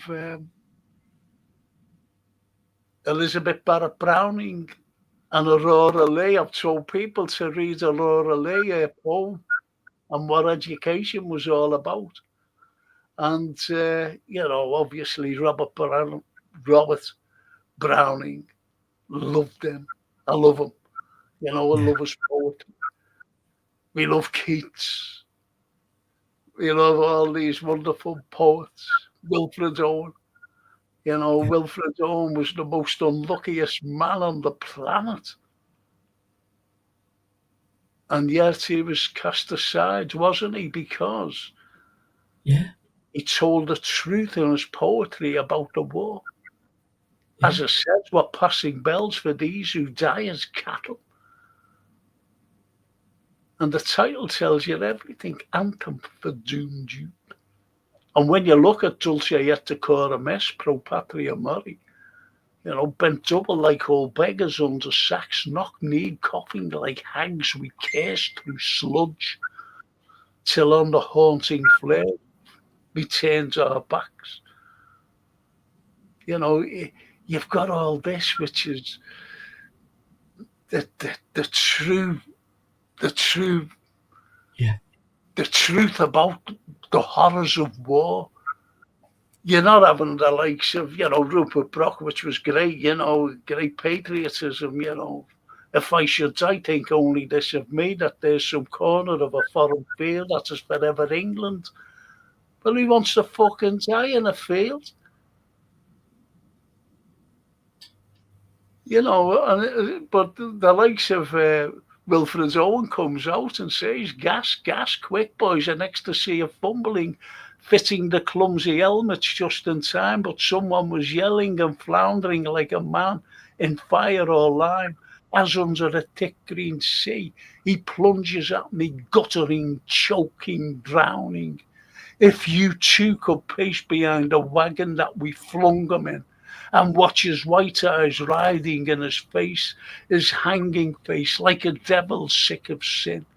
My friend, you would not tell with such eyes zets to children for some ardent glory, the old lie. Dulce et decorum est, pro patria mori.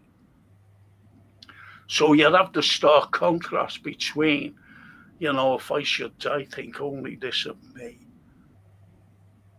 You see, too, the horrors of war.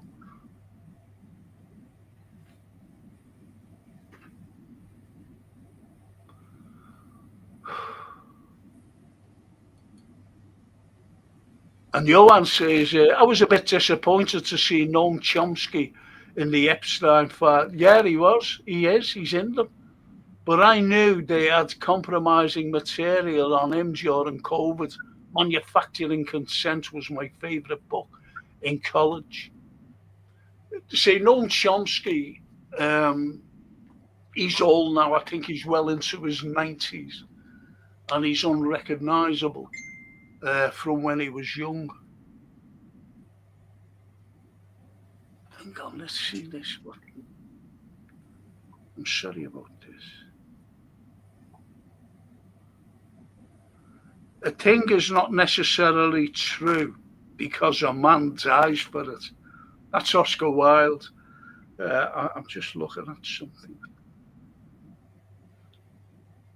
Look at that, Linda. What have you written here? I can't read all this, I'm sorry.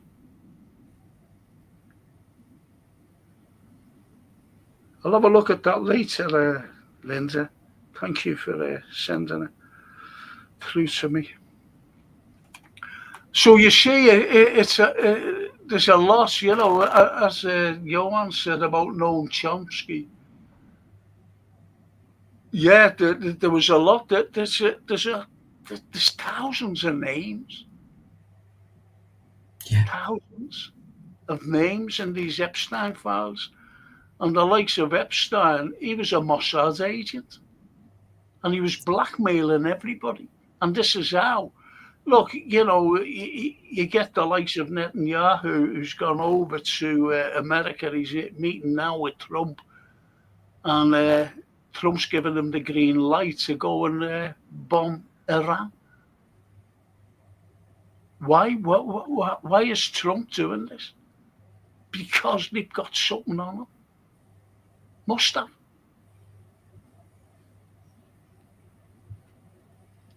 It's just nonsense. Well, mister, we've had our say and our fun. And We have. what do you think about tonight? It's been mad, hasn't it? Well, that's the greatest things, you know. Never know where it's going. Always enjoy it when we get to the end. Yeah, no, fab. Great. It's sad though, isn't it? You know, we could have talked about anyone or anything. You know, it's the history of literature.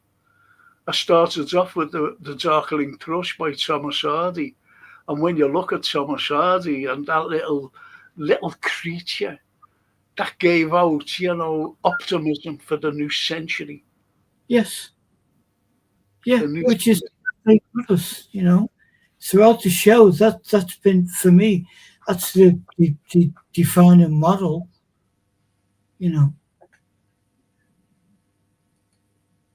The lovely Donna says, Happy New Year, Anthony and Frank from Donna in Everton. Don't live far from you there.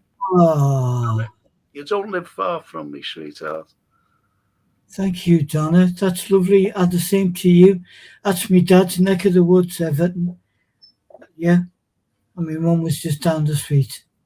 Well, I grew up in Jarrett Gardens and Jarrett Crescent, and that's a part of Everton. And yes, Everton is the most historical, you know, more history comes from Everton than anywhere else in Liverpool. You know, the history of Liverpool, that is. Yeah. Because it stems right through, you know, Everton. Well, as you described earlier tonight, Charles Dickens sitting on the bench was up at the top of Everton Brow, wasn't it? It was around there. The workhouse where this particular, what I've written about, is in Everton. Yeah. You've only got to look at the neoclassical buildings, which, you know, even Queen Victoria said, these are the finest in the world. Prince Charles said it. Said it to me when he was Prince, like, in 2007, when we were celebrating our 800th birthday. You know, the finest things, you know, the wonderful edifices. I said, why didn't you say buildings? He said, well, you know, because he said edifices. What does that mean, Prince? You know, you get these wonderful people who, you know, come to live. I'm not saying Charles is a wonderful person, but, you know, you get these people who come to Liverpool, the likes of Dickens, and goes, wow, I'll tell you who love Liverpool. Mark Twain. Yeah. Mark Twain, when he came to Liverpool, he said it was an incredible city. And do you know who else loved it? Richard Burton. Richard the Bait. Loved it. You wouldn't think that, would you? Richard Burton. I love Liverpool. Elizabeth, I love Liverpool. Shall we go and live there? We go and live in Jarrett Gardens by this Frank Carlyle chap.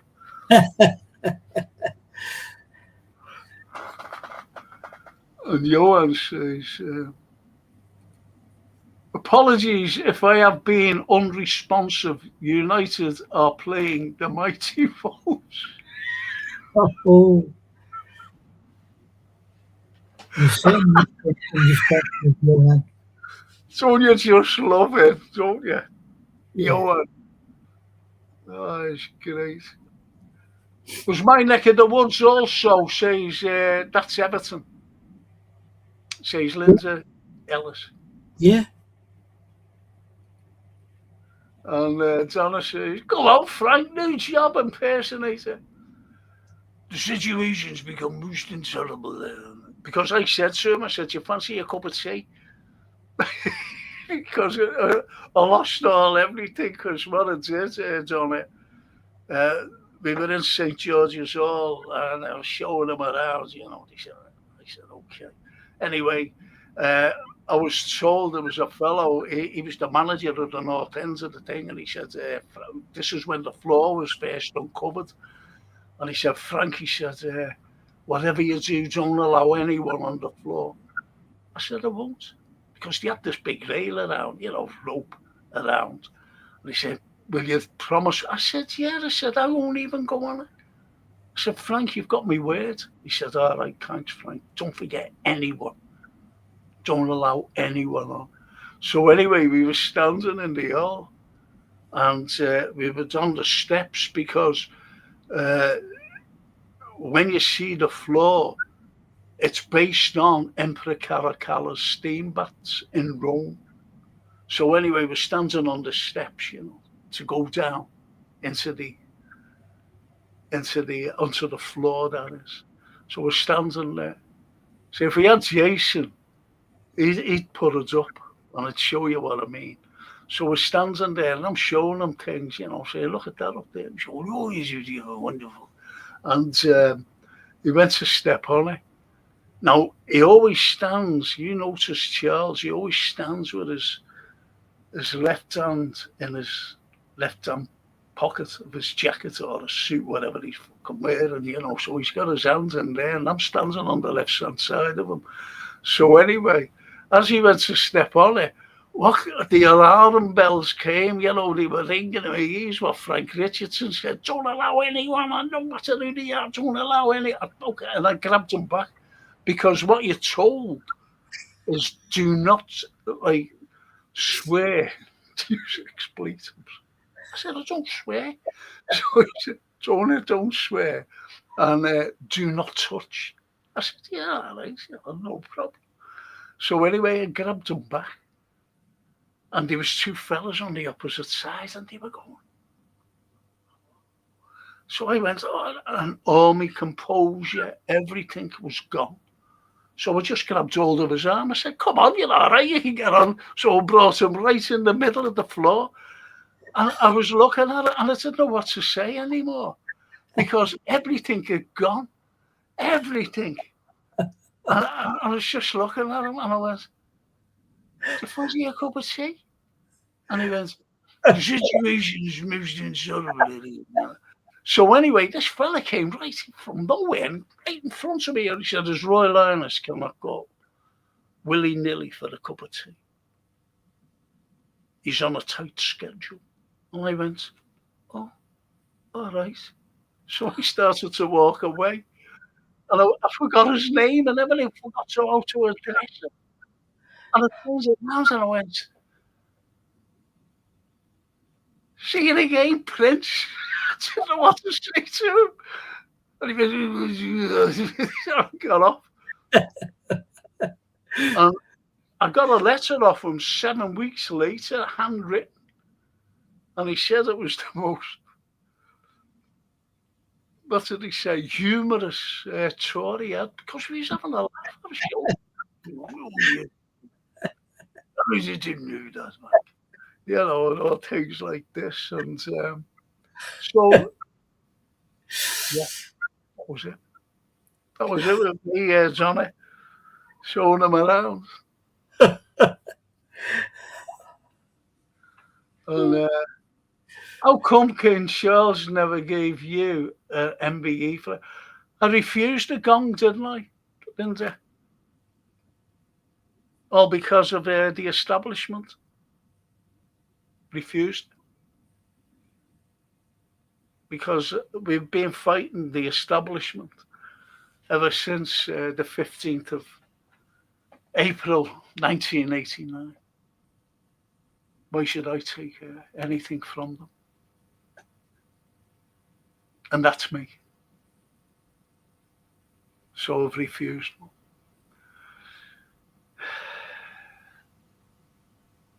And as Lindsay says, fair enough.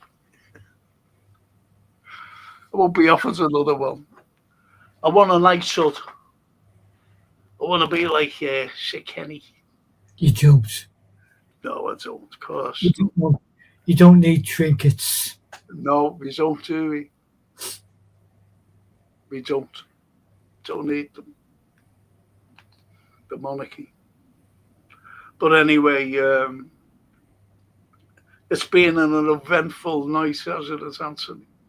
It has. Yeah. Some of the great comments there tonight. Yeah. Great comments, great quotes.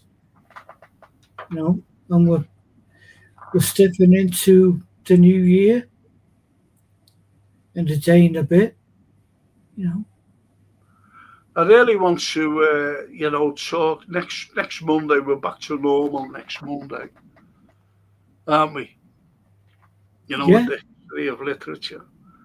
And we will be talking about some of the...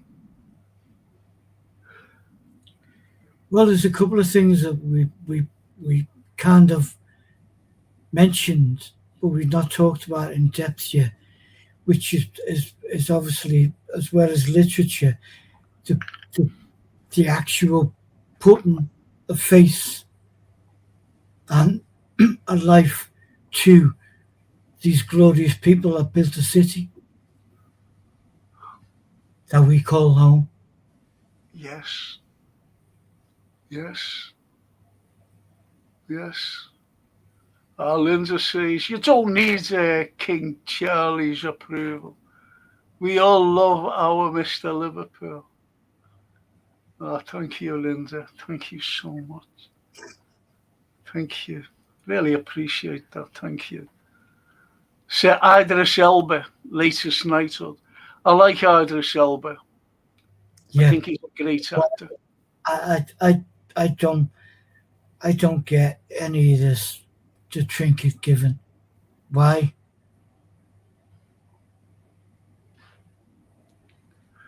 Exactly. I tell you, I always remember when Mick Jagger got his knighthood, and he was living in the fucking south of France. Yeah.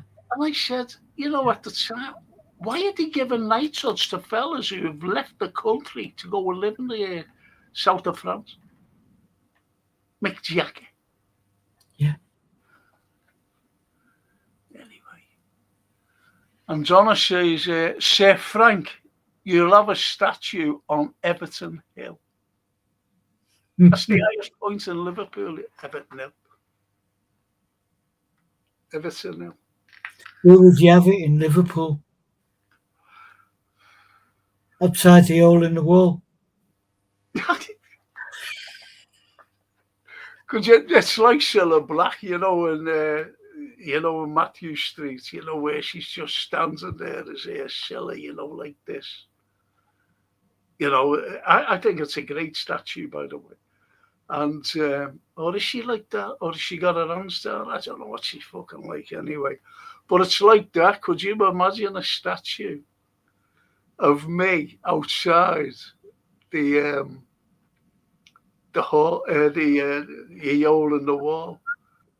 just leaning against there like that, just looking down. Because I tell you, when I used to smoke, um, Jared Fleming, Yeah, and I was standing outside, and it was a cracking photograph he took. I didn't know he was taking a photograph. I didn't fucking see him. And he took a photograph, and you just see him, he's standing there, and smoke coming from, just coming up. yeah. And it was fucking brilliant. Black and white photograph. I absolutely love Jared and his work. Fantastic. He's taken some of the greatest photos I've seen in Liverpool. Yeah, but I would put Frank Carlyle's statue outside the museum on William Brown Street. So it's close enough to the gardens at the back of St Yeah. George's. And there's a lot of history under the feet there. When And you no, walk, people don't realise. you've got the library, you've got the museum, you've got all of that. Those streets are paved in history. And Linda says, you would be standing, Peyton, pointing to LFC, says Linda. Oh, and Johan says, Mick Jagger is in the Epstein files as well. No wonder he went to Polanski land. Do you know what, Johan? That Polanski, he was set up, I don't know whether you're aware of that. There was a girl, and she was, I think, 14, am I right? But she looked more like in her 20s. She had a full figure, if you know what I mean. And she was there to set up. With her mother's approval, her parents, she got well paid to the nab Polanski as a paedophile. True that. See, people, as you know, agencies, these fucking incels, they can set anybody up. They can set anybody up. Yeah. And when you look at, some of the people who are on the Epstein files, they are the paedophiles. They are the paedophiles. And it's shocking. And some of the presidents of the United States, the most powerful men, supposedly, on the planet, but they're not the most powerful men. It's the people behind them. I always remember this. I forget who he was. Wasn't a politician. He was an analyst, geopolitical analyst. I'm going back a few years ago. And he said, they were talking about presidents. They were giving Obama down at the banks, actually, when I was looking at it. And he said, in the presidency, he said, there's a pyramid. He said, and the top of that pyramid, it filters down to finally get to the president, who's seventh in that pyramid.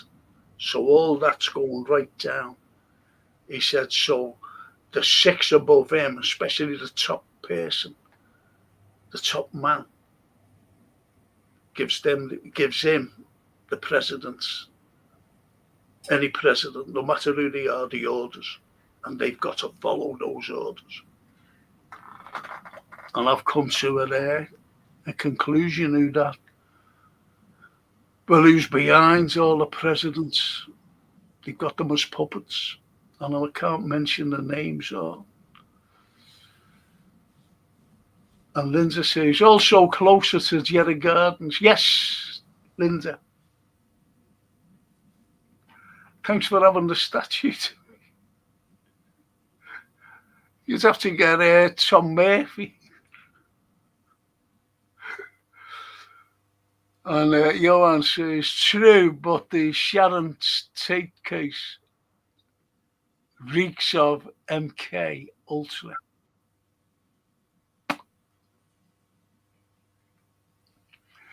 Sharon, that was one of the most horriblest crimes. It was horrific. Yeah, they cut her little baby out. Think about that. And stabbed the baby. A lot of detail didn't come out because it was sickening. And she was pleading with them. She was saying, please don't. I don't want to die.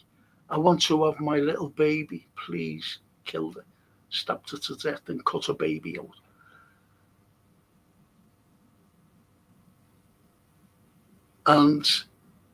But they needed to get rid of Polanski.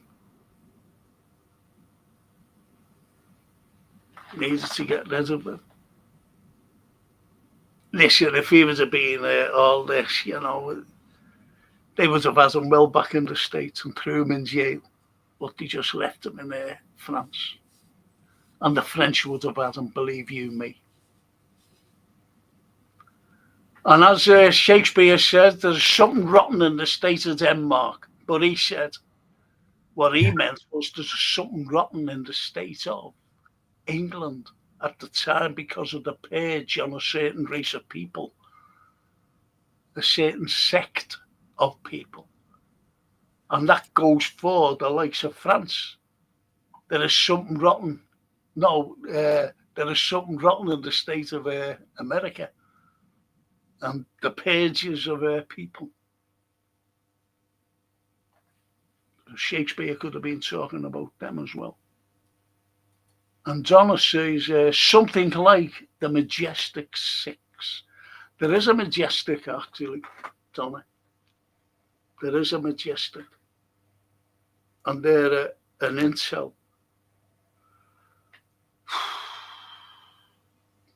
But they're more interested in the carryings on of, believe it or not, UFOs. UFOs. Yeah.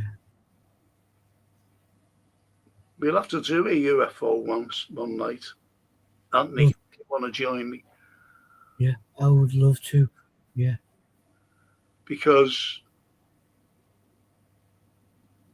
someone asked me why you're so interested in UFOs. I'm going back a few years ago. And I said simply because I seen one. And it wasn't a plane. It wasn't anything.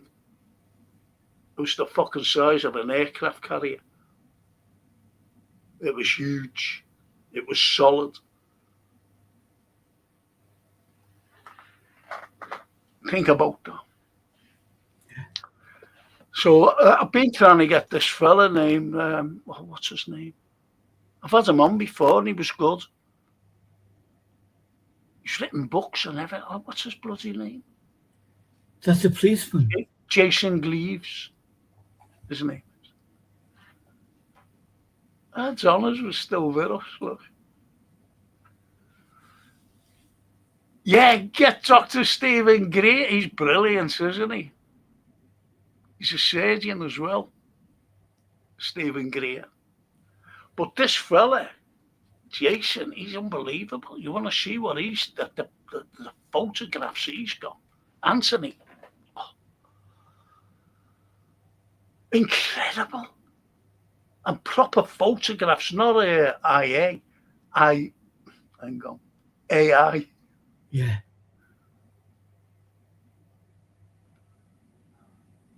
Incredible. Love it. Jamie, isn't it? I don't know. Is it Jamie Gleaves? No. It's not Jamie. Jason. I think it's Jason. There was a chap you had on a while ago, about 6 months ago, the retired policeman. Oh, John, yeah, John. That was a fascinating one. Insight into it, yeah. But he's been ill. We tried to get him a few weeks ago. I Oh, tell you what. I'll have another go at him. Did you know how we became involved with UFOs? yeah. I remember the story where he was on duty, wasn't he? And he was going to the scene of a crime. Yeah, a murder. Yeah, and they had to set up, And it's like, like the caravan in the middle of it, the countryside. yeah, And he was yeah, driving up, and he seen this thing. He looked, fuck's that?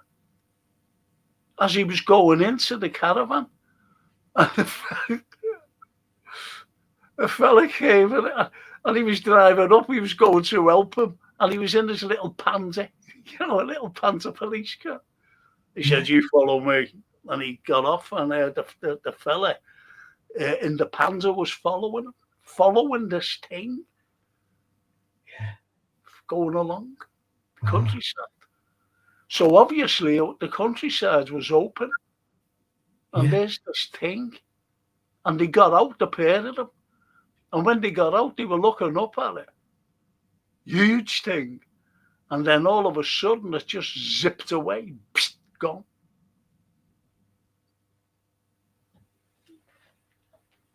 When you see one of those things, Anthony, it's one of the most extraordinary. I don't know. Do you know what it'll be like? You know the way we talk about Shakespeare. Just imagine Shakespeare. Me and you are talking on the park bench, and Shakespeare all of a sudden just appears. You got, wouldn't you? And that's the way it is. That's when I looked at this thing myself personally. An incredible feeling that still think about it today. It resonates all the time. And Linda says, seeing UFO in Cornwall was close enough to see so clear. Fills the eye view, so it's huge. Got to go, phone. Got to go, phone. Happy New Year, all. Oh, thanks, Linda. Happy New Year to you too. Linda. Friggin' hell, Anthony, we've gone over time. It's 10 to 10.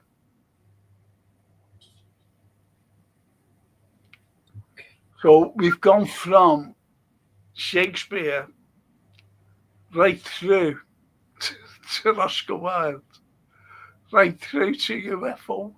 UFOs. Yeah, yeah. That sounds like a normal night.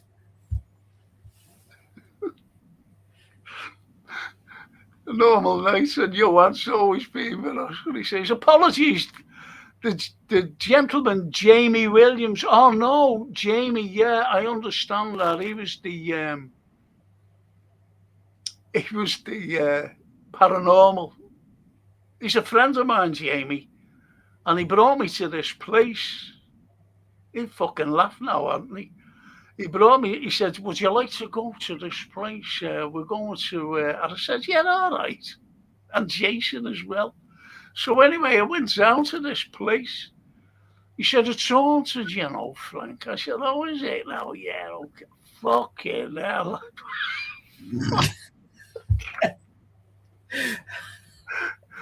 And he said to me later, he said, we're having another change. I said, no, fuck off, fuck off. Frighten me. Really. Honestly, God, man. And he says, this is your one. Was on when you were in the haunted mansion. John Hanson was the UAPologist. UAPologist, eh? Not UFO, not ufologist, UAPologist. Ologist. Yes, that's him, John Hanson.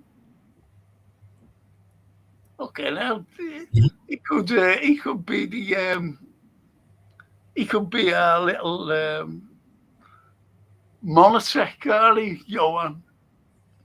Intel. Intel. Yes, Intel. That's better. That's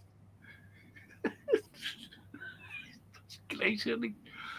Did you see us on the hill in Everton? No, Donna, no, I didn't.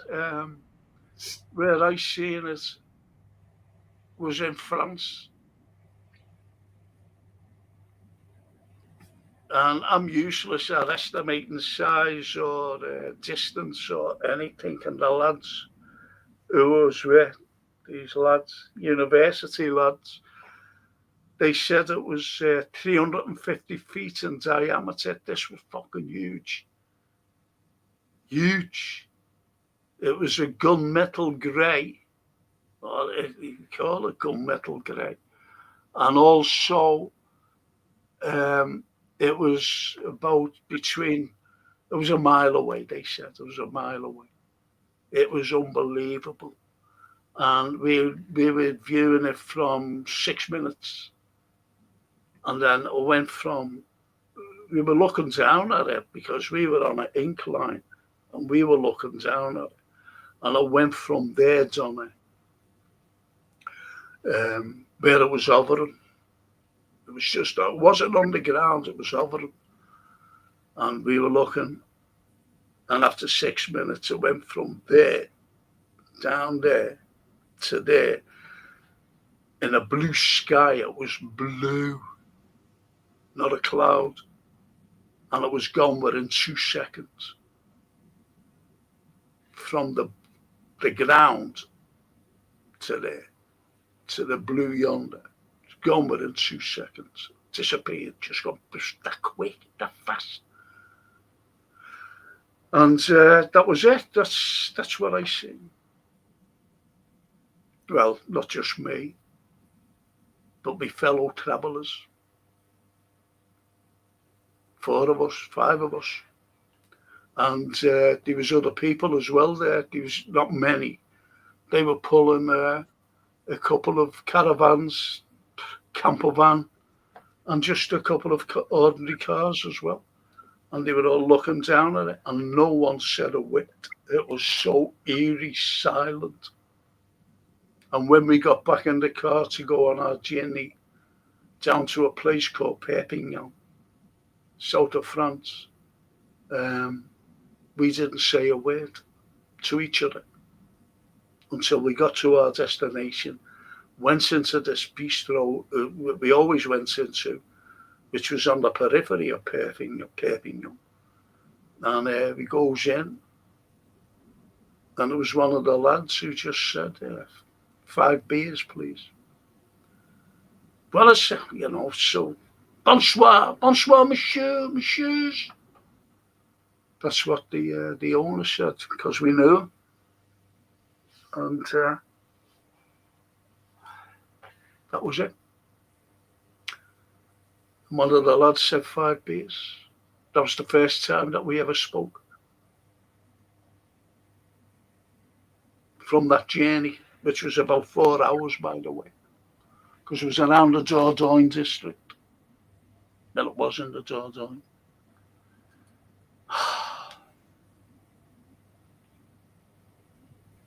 Enjoyed it tonight. All the best to you, Frank and Anthony, says the lovely Irene.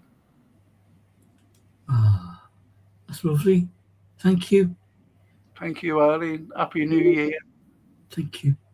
Hope you can join us when we're doing the history of literature, because the history of UFOs and Oscar Wilde, Charles Dickens, Donald Trump, the Epstein files. And Johan says, there was that incident in France as well with the old man with the walking stick. Oh, yeah, the 2 incidents. Yeah. I was trying to get to always forget this fucking place. Anyway, I got dropped off and I was walking down. And I was praying to God because I didn't want to be on this fucking stretch of thing. It was a lane with hedgerows. And I was walking down and I just didn't want to be stuck where,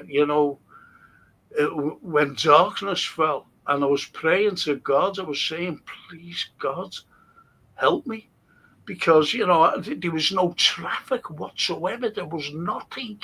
Absolutely zilch. And I was worried after about 3 hours of walking. What am I going to fucking do? It was frightening. And then all of a sudden, I was going around like that. And there was this gentleman walking up towards me. And I was just lifted. I was, I felt so relieved. And I can't speak French, Bonjour, monsieur, parlez-vous anglais? And he said, yes. And I said, I'm lost. Can you? He said, go to my home. He said, just go down. He said, you'll just see a little thing, just go through a hedge. It's got a hole in. He said, just go down there. You'll see my home. Just go down and you'll be helped. And I went, oh, I was so relieved. And as I was walking away, I always shake hands with people.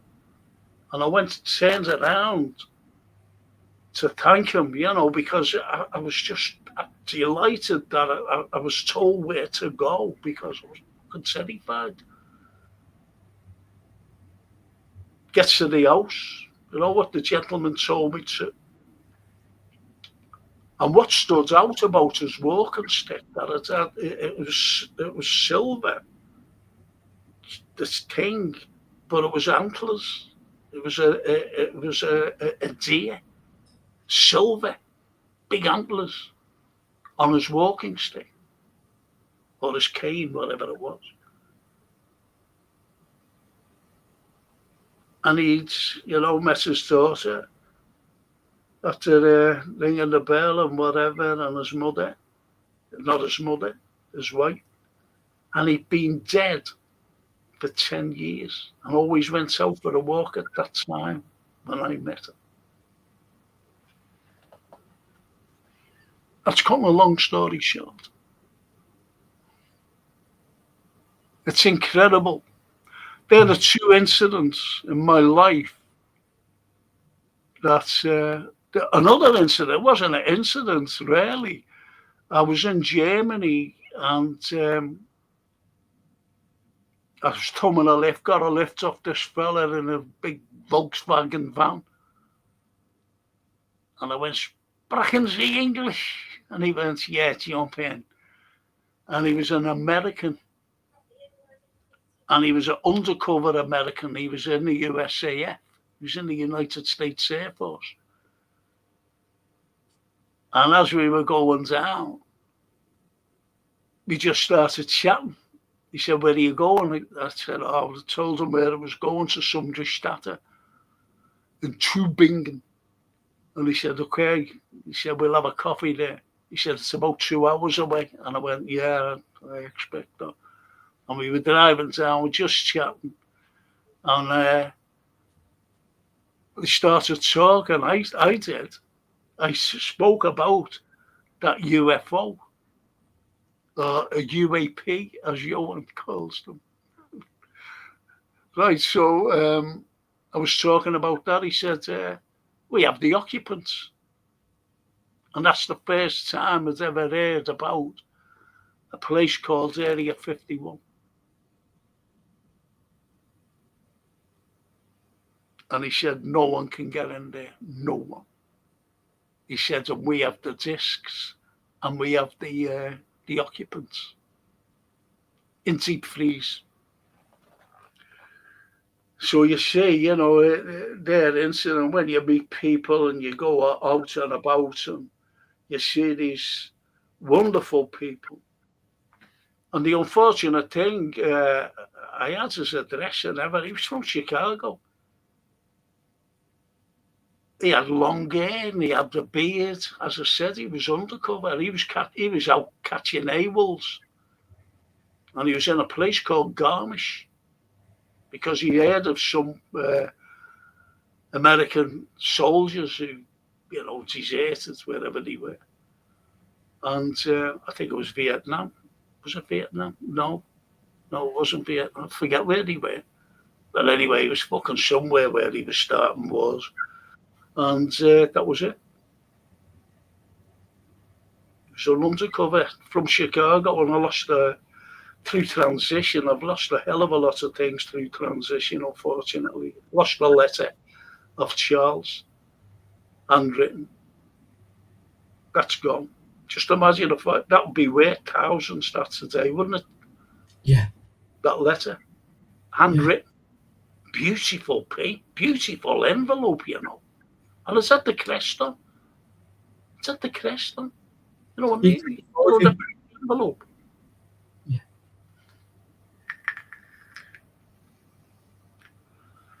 What do you think of that?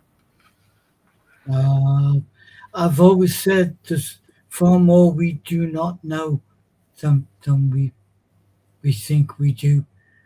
Yeah. No. Wow. No, it's right. You're spot on, Anthony. And Irene says, my son-in-law was walking up Conway Street.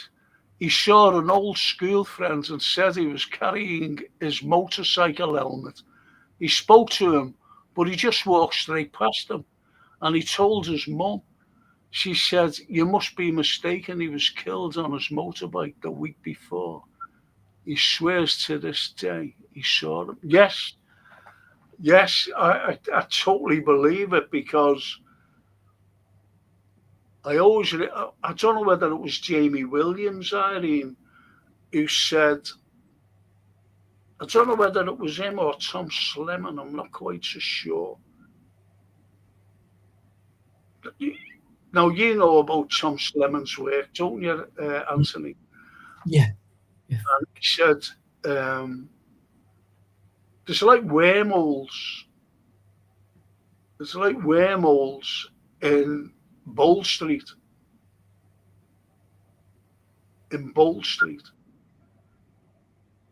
I always read, and this is where I believe it, or Jamie Williams, I think Anthony might correct me. And I always remember reading about this fella, and this was in the 60s. And he was walking up, he was going to, I don't know where he was going to a shop somewhere, and he was walking up Bold Street. He said, and all of a sudden, he said, he was in the 40s or the 30s. The cars and people dressed, the way they were dressed. He said, and he was terrified. This was in the Liverpool Echo, by the way. And he was terrified. He got caught in a time thing, a time zone. Now, I don't know whether it was Tom Slemon or Jamie who said that, albeit that you're walking, wherever, and you see people, he said, I don't know whether it was Tom or, as I said, the other fella, Jamie Williams, that some of them are not there, but you're seeing them. In other words, the spirits. Yeah. The spirits just walking up and down, and it's just like that particular fella with the walking stick I bumped into. Well, I didn't bump into, and he's the only person I never shook hands with. Incredible. And the likes of you are in your son, and he was walking alongside, with his crash helmet under his arm.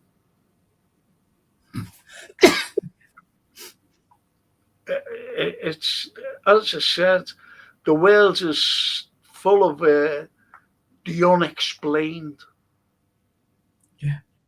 Everything is the unexplained.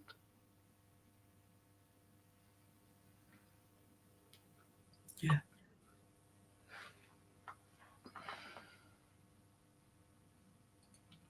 And Johan says, the intrepid four in Vietnam. You're right, Frank. Thank you, Johan. There are things that happen to us, Anthony, as you know. There are good things and there are bad things. And remember our little saying, ignorance is bliss. Yes. And it is bliss because what I know and what I've seen, what I've experienced, even like today, about footage that I've actually looked at, and it's sickened me, about what's going on, especially in Gaza, And this is all real. This is reality. And sometimes I just want to wake up and say, oh, yeah, it was a dream. Or I watched a film last night. Yeah. Totally understand. Yeah. And look at this quote here. Well, not quote, this comment by the lovely Donna. Frank, the living will hate you, not the dead. Yes. Yes. Yeah. I think that's brilliant, though. Absolutely brilliant.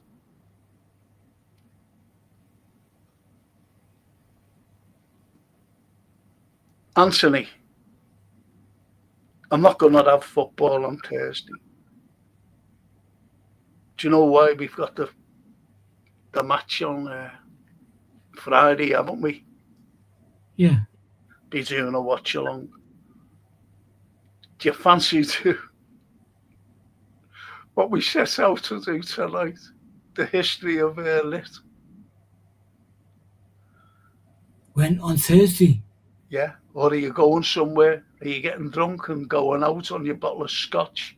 I'm getting drunk, but not going out. That's my birthday, Thursday. Oh, so, is it? Oh, yeah. Well, we'll forget it. Then we'll do football. Yeah. But I don't mind having to go drunk. You swear. You never stop swearing when you're drunk.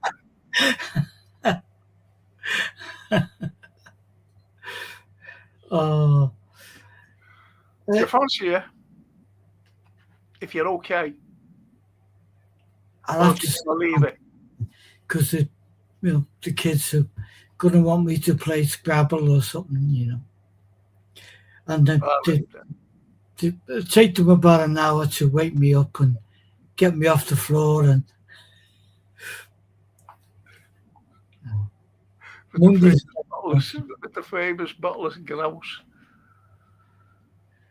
All right, then we'll leave it, and we go back to their normal on Monday. Yeah. I'll do some football on Thursday then. Are you doing your watch along on Friday? Yeah, we're doing that Friday, yeah. Yeah. And it's very hard not to swear the way we're playing. Anyway, Donna's laughing at us, look. She's laughing at us. You go off people, Johnny. Good, Donna. We laugh at each other. That's why we're good mates.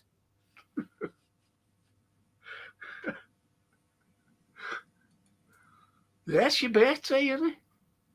Yeah. Oh yeah, I try to forget birthdays. Fuck that, It's a strange one. It's a strange day to have a birthday, and it's taken me to this point in life where I'm comfortable with it. Yeah, look at it, Johan. We drew against the mighty Wolves. Gave them the 3rd point. Joke about that tomorrow. Do you know what? Honest to God, Johan, they should have drawn with us. We're shocking. You know what I mean? So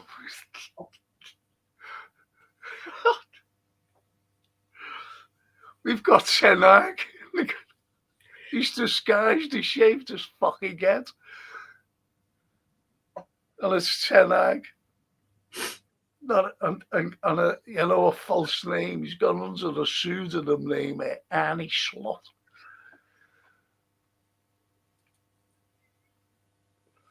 And the Irish says, hopefully we win again, Frank. My blood pressure can't take it, says Irish.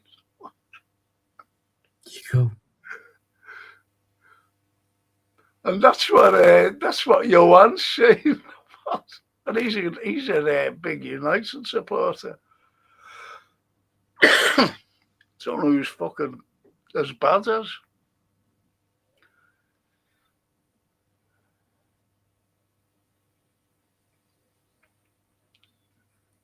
And Donna says, God, I've loved tonight. Oh, Thanks, Donna. us too, Donna. Thank you. It's just when we do, like the history of literature, when we actually do it, it goes from one thing to another. But that's more or less. I do a show on a Friday, which I won't be doing, unfortunately, because I'll be doing a watch along. And that's why I did it last night, which is the current affairs. And the current affairs is what's going on in the world today. On a Saturday morning, I'll do the film and TV review, and everything goes up on that, everything, I'm trying to tell people to watch, a film or a TV series, and they must go, oh, fuck off, Frank, I'm not watching that. To themselves, they won't say it. And they start talking about different things. It's just nuts, Donna, honestly. The different streams. And actually says there's an Area 52 and an Area 53 as well. I don't know about that. Well, there are different areas. This fella actually said to me, this AWOL fella, who's catching the AWOLs, that is, there's a mountain, big face of a cliff or a mountain, whatever. And what they did, they cut it with something. And it moves. Like you cut like a door, it comes out and then it moves along and everything goes in there. He said it's like another city and it goes deep down as well. So, America have, I don't know, but you've got to look at Russia as well, because in Siberia there's a place, forget the name of it, and there's things there that, like a nuclear bomb had hit it, where the trees fall, and it was just like a nuclear explosion. But it happened in 1902. There was no such things. And witnesses at the time of these people were saying that there was things flying in the sky. And one of them came down, was hit, and it came down. And that's what they were saying, that it was a UFO, that they were fighting, having a go at each other, big beams. And it came down, and nothing's grown. Nothing has grown at all.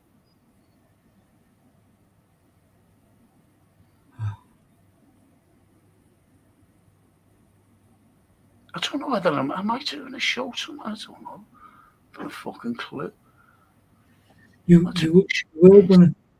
gonna do a football one, but your main one is a Friday. But Yeah. you're gonna possibly spend a bit of time with Francine tomorrow. That's if I get rid of this pain. If we get rid of the pain, I will. But I'm not taking any tablets, painkillers, not what I take now. Fuck that. I'm having a drink. I couldn't do that. I won't take the chance, you know what I mean? Yeah. You know me. Don't me? And Christopher says, it's my niece's birthday on New Year's Day. Also, have a good one, Anthony, says Christopher. Oh, that's wonderful, Christopher. You know what? Happy birthday to your niece as well. It's a special day to have a birthday. So all our very best to your niece. And to all of New Year's Day into next year. We'll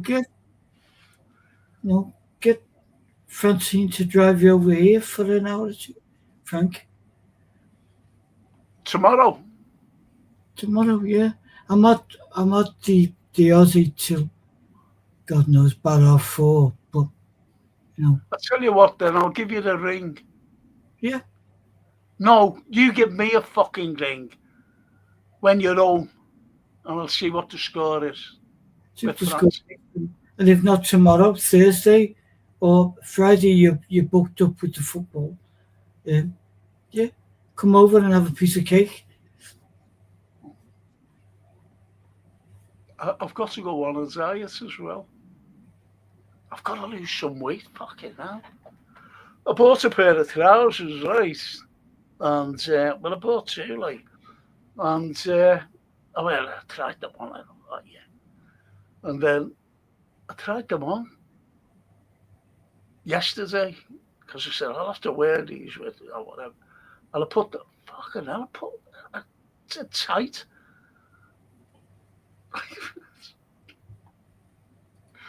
Yeah, that's for you, Anthony. All them Scotches. Look off, Christopher. Oh, Christopher, and the same back to you. Thank you, mate. And Johan, happy birthday, Eve, Mr. Brown. Love and prayers and loads of Scotches for you. Johan, thank you so much. Thank you. And lovely Donna says, put some Tiger Balm on, Frank. Yeah. I've got no tigers here. I don't think I have anyway, Look around. Got a few books and that. Got loads of books there. I'll tell you what's a cracking book. You're not having it, though.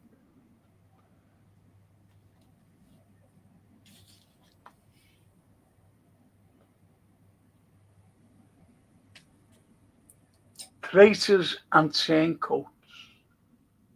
Oh, we've met a few of them. Yes. And you want to see who's in there. That's one of the greatest words I think was developed, talking on the literature side, developed in Liverpool, the word snide. Snide. Which is them. Do you know what? Isn't that terminology horrible? Like even saying it, snide. Yeah. Yeah. Do you know, it's like the way Dickens described one of the greatest named characters, Uriah Heep. Yeah. Uriah Heep, because he was always like this, wasn't he? Rubbing his hands. Yeah. And looking like that. Fagin. Oh. Yeah. You see him, just, he Yeah. described him as a rat, when he was describing him, like his Yeah. long, matted red hair and his Yeah. long fingernails and a sharp mouth and teeth Yeah. and his pointy face. He was Twitching. describing a rat. Yeah. Brilliant.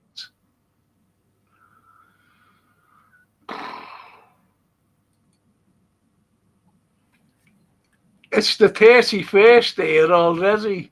The wonders of time travelling on Mars. Still on Mars, Johan. Brings Still us on back. Mars.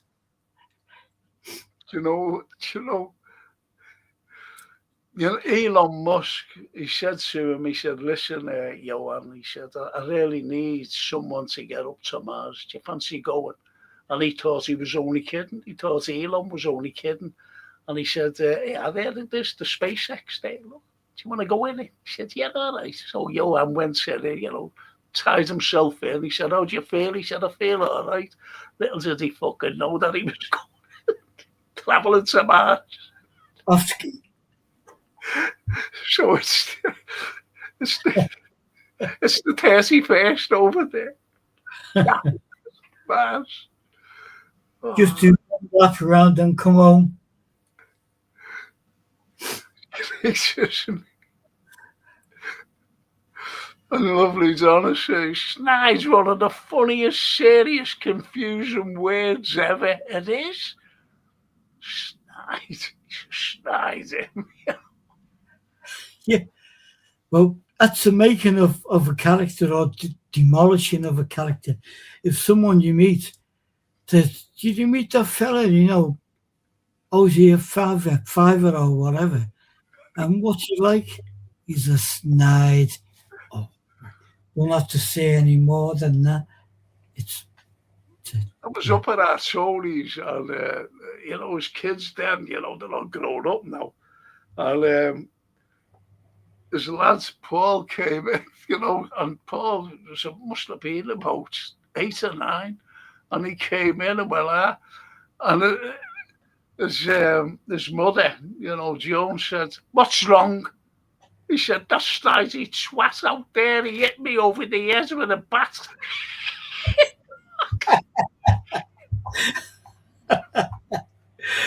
Joe was more shocked than, like when he came out with the swear words. Snidey twat. But you're right there, Zola. It's a funny word. It's a mad word. Snide.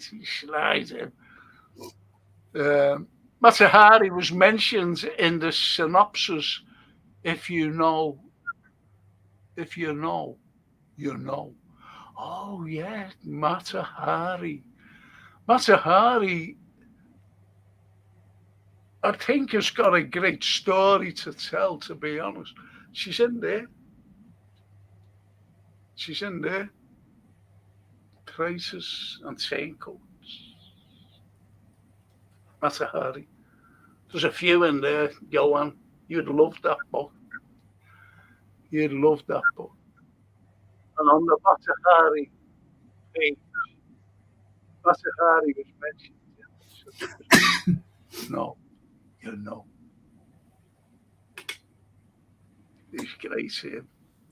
And on that wonderful note, ladies and gents, Anthony is tired. He can't wait for his little bit of grouse.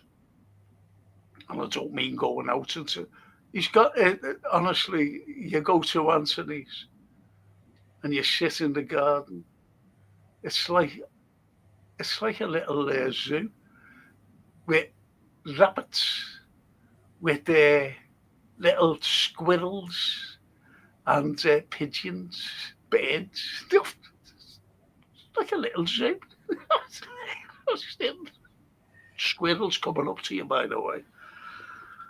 Letting on to you. All right there, Frank. How are you, mate?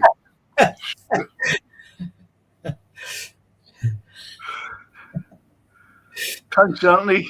It's been good tonight, mate. Thanks, Frank. And thank you, one and all. Been a great night. Yeah. It has. And, you know, if I don't see us, then I won't see us tomorrow. Just have a great evening. Bring in the new year. Just bring in peace. Just pray for peace. You know, no one likes wars. No one likes anything. No. And always remember, you know, about your family. Remember about your loved ones who are, you know, no longer with us. Always remember them. Always remember. In your prayers and thoughts tomorrow night as you bring in the new year. Okay? And as Johan says, thank you, Frank, Anthony, and legends. Thank you, Johan. And you know what? Our chatters are legends, aren't they? They are family. And as Donna says, God bless you and peace to the world. Yeah. Isn't that lovely? That's wonderful, Donna. That's lovely. I just wish I could celebrate with someone, but it's the way it is. It's the way it is. But it's life. It's life, Anthony. And the lovely Irene says, good night, God bless to you both. Have a good birthday and a new year. Always pray for them all. So much suffering out there. Yes, I do. Yes. I do. And sometimes I feel guilty, which we shouldn't feel guilty because we're taking the guilt of other people and other nations, unfortunately. But we can't do nothing because we're the blind, as Shakespeare says. As idiots govern the blind, and we're the blind.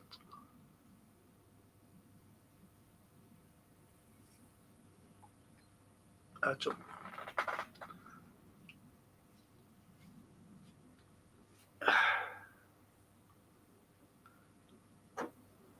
So listen, mister, I'll try and give you a ring. Well, you ring me when you're home. Yeah.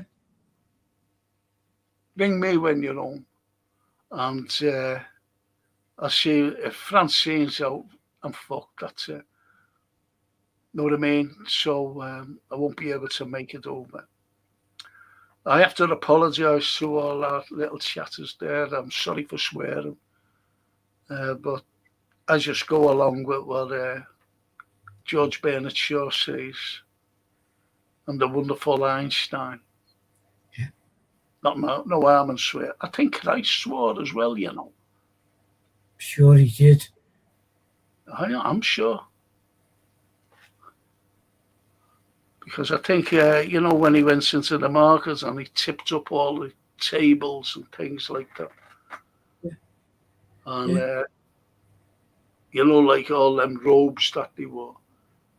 Yeah. And when he got to that fella, the last one to tip the table up, he said, I thought you were buying this. He said, fuck you and your robe. I don't want to buy anything off you. Snide.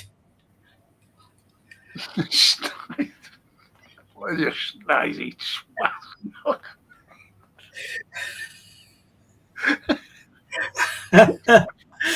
Oh. Shocking.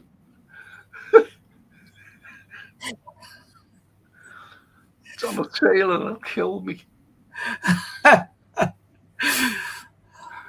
Christopher. Like Frank and Anthony and everyone, have a happy new year. Up the literature lads. Thank you, Christopher, and same to you and to everyone. Hope you have a wonderful, kind new year ahead. So listen, Christopher, when you get a bloody thing, will you come over and pick these books up? When you pick them up when you get a day off, okay? Because I've got them here for you.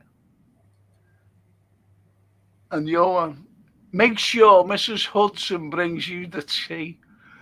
She brings him the scotch and brings me a cup of tea. There you go.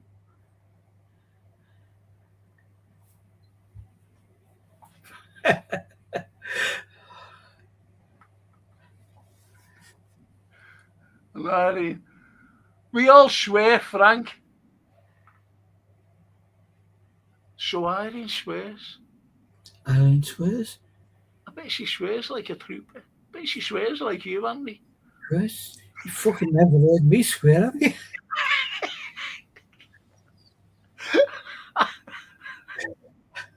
I'm going to take you one day.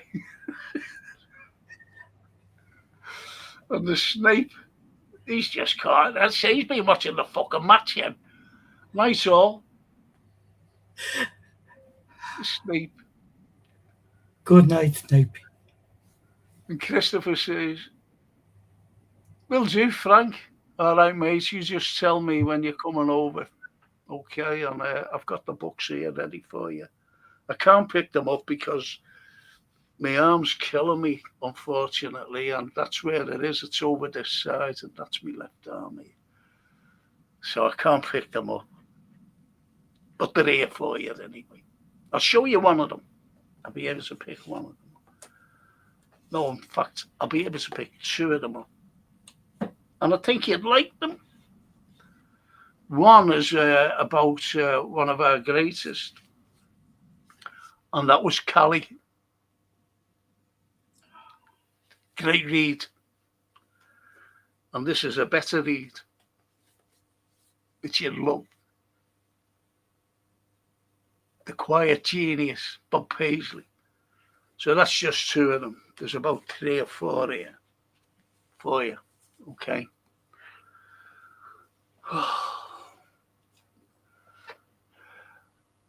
And Irene Evans is laughing.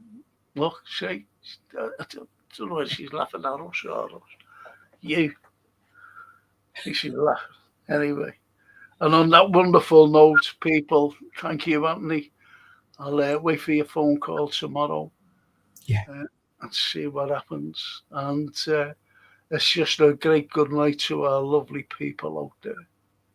They're really wonderful. Thanks for your company. Thanks for the tangents going off on, if you know what I mean. Yeah. And Johan, see you. Mr. Brown, I followed your YouTube channel a while ago. Would it be would be wonderful if you showed us your artistic process? I haven't done YouTube for a few years, Johan, but Frank and I are trying to organise something special next year. And if we can get Jason involved, because he's a good, steady filmmaker, then we might be able to bounce stuff up. And thank you so much for that, Johan. That means a lot. Because, yeah, I will try and get something up there. We will try and get something up there. I think the little exhibition that Anthony is planning, I think it'll be great. It really will, because you can see things behind him now that he's working on. It's not just a matter of doing something, and it takes a while to do what he's doing on one, and he's got a few. He's doing a few actually, and then they'll be exhibited. And we'll be talking about these wonderful characters that he's doing. Yeah. And Johan will be made up if he gets back from Mars and could come down and go into the exhibition and see that wonderful Edgar Allan Poe. Yeah. Thanks very much, Anthony. And don't forget tomorrow. Listen, people, thank you so much for keeping with us. Thank you. Yeah. And Absolutely. we'll definitely see you next Monday. Won't we, Anthony? We will, Frank. In the new year. Yes. We'll be Yeah, refreshed. be a new year. Thank you. Happy New Year to everyone. We all love you. We really do. Thank you so much. You're good people, kind people. And let's have a peaceful new year. Eh? Good luck, everyone. Ciao. Happy New Year, guys. Happy New Year. Each and every one. Thank you, people. Bye-bye now. Bye.